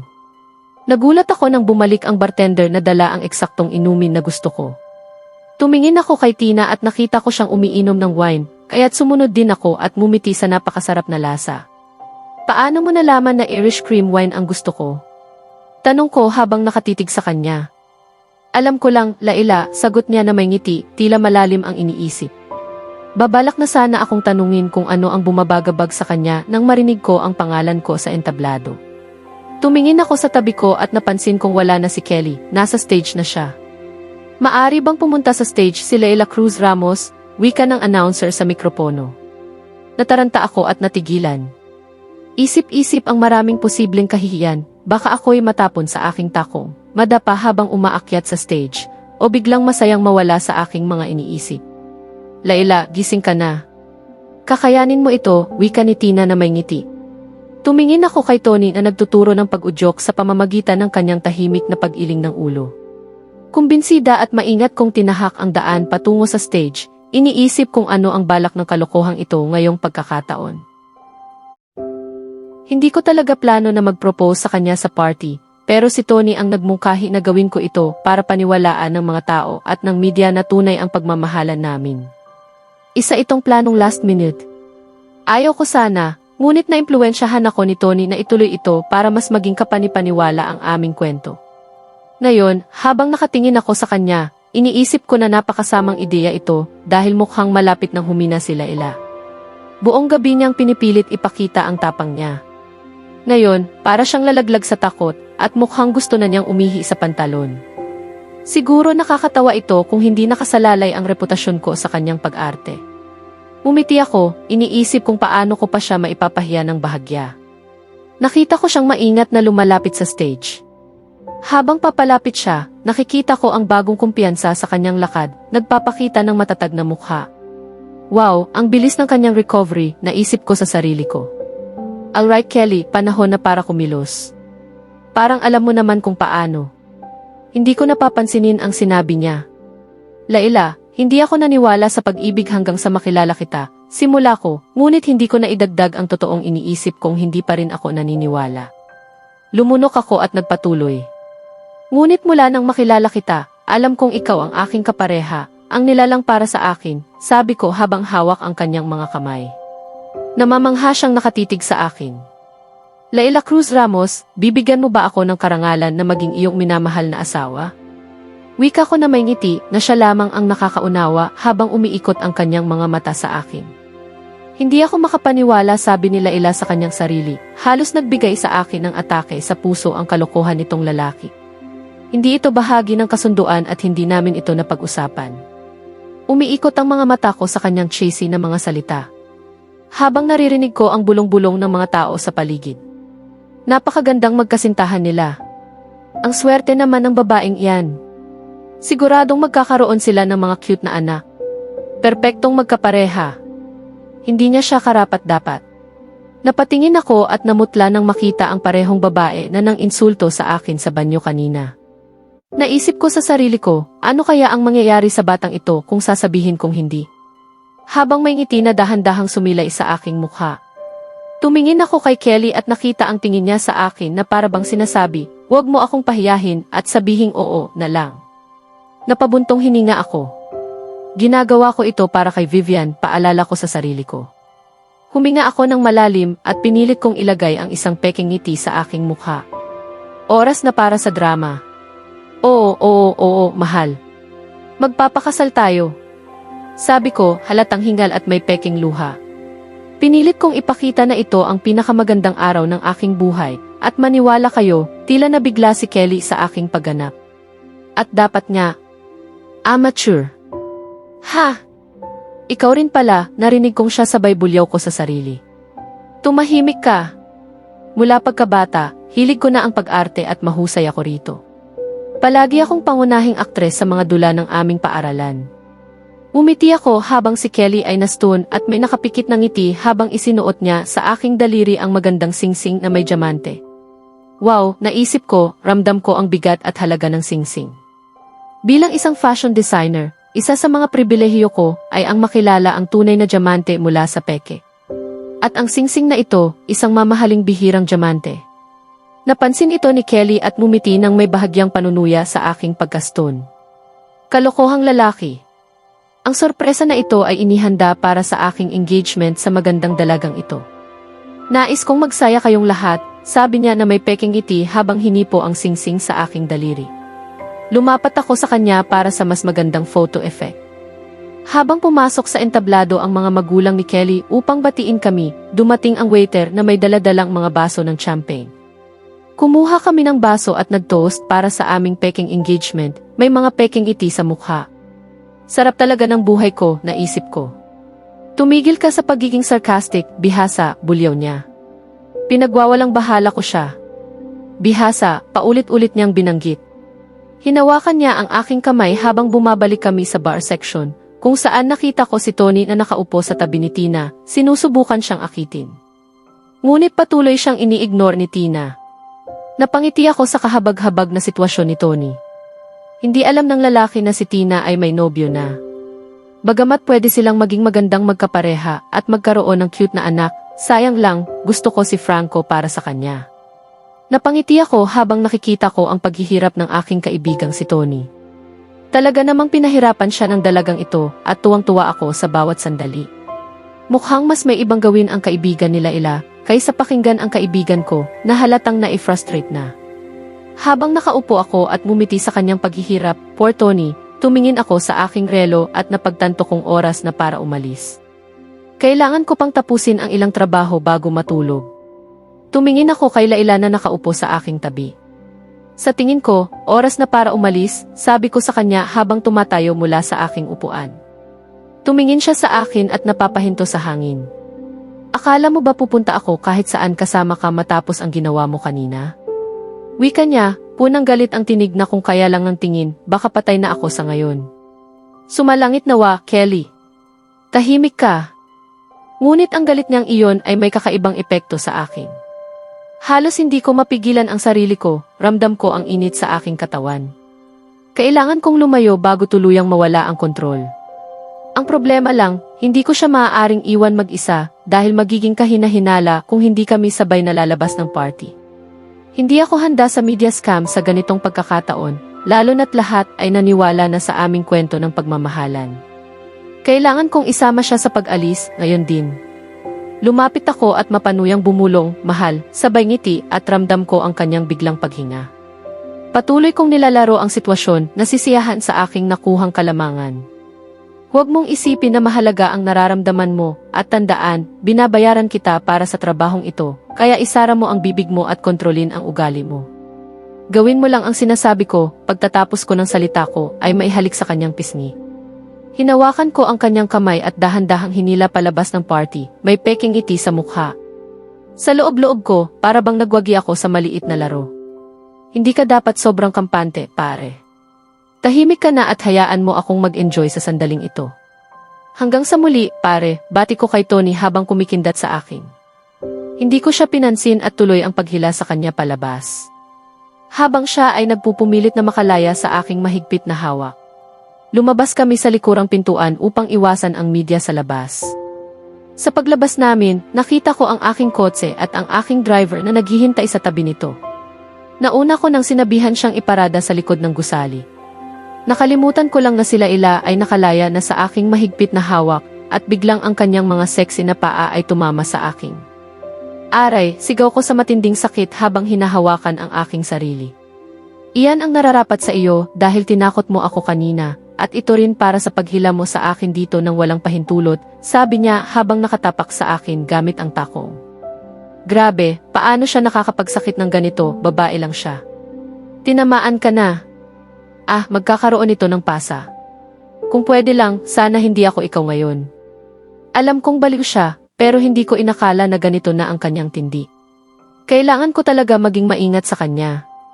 Oo, magiging maingat ako o hindi. Pero nakakatawa naman ito. Tahimik ka. Nalulung ako sa aking iniisip at sakit, kaya hindi ko na malaya na nakaupo na siya sa loob ng aking limo, kumikilos na parang wala lang nangyari kanina. Sir, ayos po ba kayo? Tanong ng aking driver na maihalong pagkabahala sa mukha. Nagkakabilisan akong tumango bilang sagot at dahan-dahang umupo sa kotse habang ramdam pa rin ang kirot. Tumingin ako sa salamin at halos hindi ako makapaniwala na ganito ang aking itsura, napakaganda. Bagamat hindi ko kailanman pinagdudahan ang aking sariling kagandahan dahil palagi kong naramdaman na maganda ako at minahal ang bawat bahagi ng aking katawan, may kakaibang pakiramdam ang ganitong sandali. Ngunit ako ang magiging sentro ng atensyon ngayon, isang bagay na talagang ayaw ko. Palagi kong kinaiinisan na maging tampok ng interes ng iba, ngunit hindi ko maikakailan na nasisiyahan ako sa pagpapalambing. Pagkatapos ng lahat, ito ang aking engagement party at balak kong sulitin ang bawat sandali nito kahit papeke ang lahat. Hindi ko rin maipaniwala na 3 linggo na mula nang makilala ko ang mayabang na lalaki na walang pakialam sa damdamin ng iba kundi sa sarili lamang. Napakaraming nangyari mula noon at napakalaki ng pagbabago sa buhay ko na minsan ay natatakot ako kung kakayanin ko pa ba ang lahat. Ngayon ay ang nakakatakot na araw na lilipat ako sa bahay ng aking tinatawag na nobyo. Isang taong hindi ko matiis na huminga sa parehong hangin sa kanya ng matagal. Ngayon, hindi ko alam kung paano ko malalampasan ang pamumuhay kasama siya sa loob ng 1 taon, at halina, 3 araw na lang ang nalalabi bago ang aming kasal. Isipin mo iyan. Bagamat si Kelly ay isang salbahe, ang kanyang mga magulang ay tunay na mga anghel, lalo na ang kanyang ina. Talagang nagustuhan ko ang kanyang samahan, nadiskubre kong napakabait niya. Naging kasiya siya ang ilang araw na aking ginugol kasama siya sa paghahanda para sa aking engagement at kasal. Inakala kong isa siya sa mga biyenang inaasam lamang ang mayayamang at marangyang manugang para sa kanyang anak, ngunit ako'y nagulat sa kabutihang ipinakita niya sa akin. Tinuruan pa niya akong tawagin siyang mama. Minsan, nagtatanong ako kung saan nanggaling si Kelly, sapagkat ang kanyang mga magulang ay mabait, samantalang siya ay kabaligtaran. Tumingin ako sa salamin muli at hindi ko maiwasang mahalin kung paano perpektong bumagay ang aking damit. Marahil ito na ang isa sa aking mga paboritong disenyo kailanman. At nagustuhan ko kung paano tugma ang make-up sa kabuuan ng aking hitsura. Laila, mukhang malapit nang masira ang bubong ng nobyo mo. Siguro dapat lumabas ka na, sabi ni Vivian, ang aking kapatid, habang sumilip sa loob ng silid ng hindi kumakatok. Napalingon ako at napapailing. Typical Vivian, palaging nakakalimot kumatok bago pumasok. Nagpakita ako ng peking ngiti sa kanya, ayokong malaman niya na ang walang modo, mukha na iyon ay hindi talaga nagmamalasakit sa akin at peke lamang ang kanyang pagpapakita ng pagmamahal. Ganoon ka rin. Ha! OMG, sabi ni Vivian, humahanga ng buo ang katawan sa loob ng silid. Tumingin ako sa kanya, nagtatanong sa kanyang gulat. Anong nangyari? Tanong ko nang nagulat habang patuloy siyang nakatitig sa akin. Ang ganda mo, Ate Laila. Si Mama at Papa ay tiyak na ipagmamalaki ka. Sana nandito pa rin sila kasama natin, wika niya, at sa pagtatapos, nanginig ang kanyang boses. Ramdam ko ang luha na halos bumuhos sa aking mga mata, kaya niyakap ko siya. Nagyakapan kami ng ilang minuto bago kami naghiwalay. Inangat niya ang kanyang kamay upang punasan ang mga luha na malapit nang bumuhos sa aking pisngi. Huwag kang umiyak ngayon, Laila. Masisira mo lang ang makeup mo. Engagement mo ito, maging masaya ka.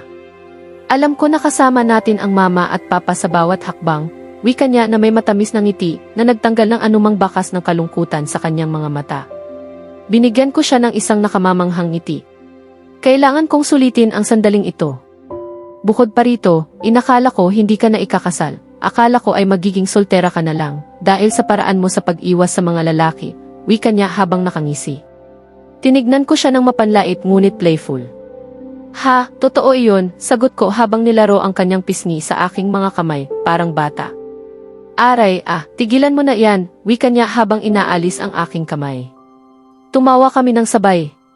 Palagi kaming naroon para sa isa't isa, at kahit nawala na ang aming mga magulang, ngayon ay hindi ko alam kung paano ko kakayanin ang mamuhay ng malayo sa kanya. Naisip ni Vivian na lumipat na sa bahay ng kanyang matalik na kaibigang si Rachel nang sabihin ko sa kanya na lilipat ako kay Kelly. Labis siyang natuwa nang ikwento ko sa kanya ang aking peking kwento tungkol sa pagiging ma-in-love ko at ang plano kong pakasalan siya. Talagang masaya siya para sa akin at iyon ay nagdulot sa akin ng labis na guilt. Ayaw kong magsinungaling sa kanya, ngunit hindi ko kayang sabihin ang katotohanan dahil ayokong mag-alala siya. Mahal ko ang aking kapatid ng sobra at gagawin ko ang kahit ano para sa kanya, kahit pa ang kasal sa isang mayabang na lalaki. Grabe, Ate Laila. Talagang ikaw ang gagawa ng aking wedding dress kasi sobra kong nagustuhan ang suot mo na damit, sabi ni Vivian habang pinupuri ako at ako'y umiikot ng may ngiti, pinapakita ang ganda ng aking obra. Biglang may kumatok sa pinto.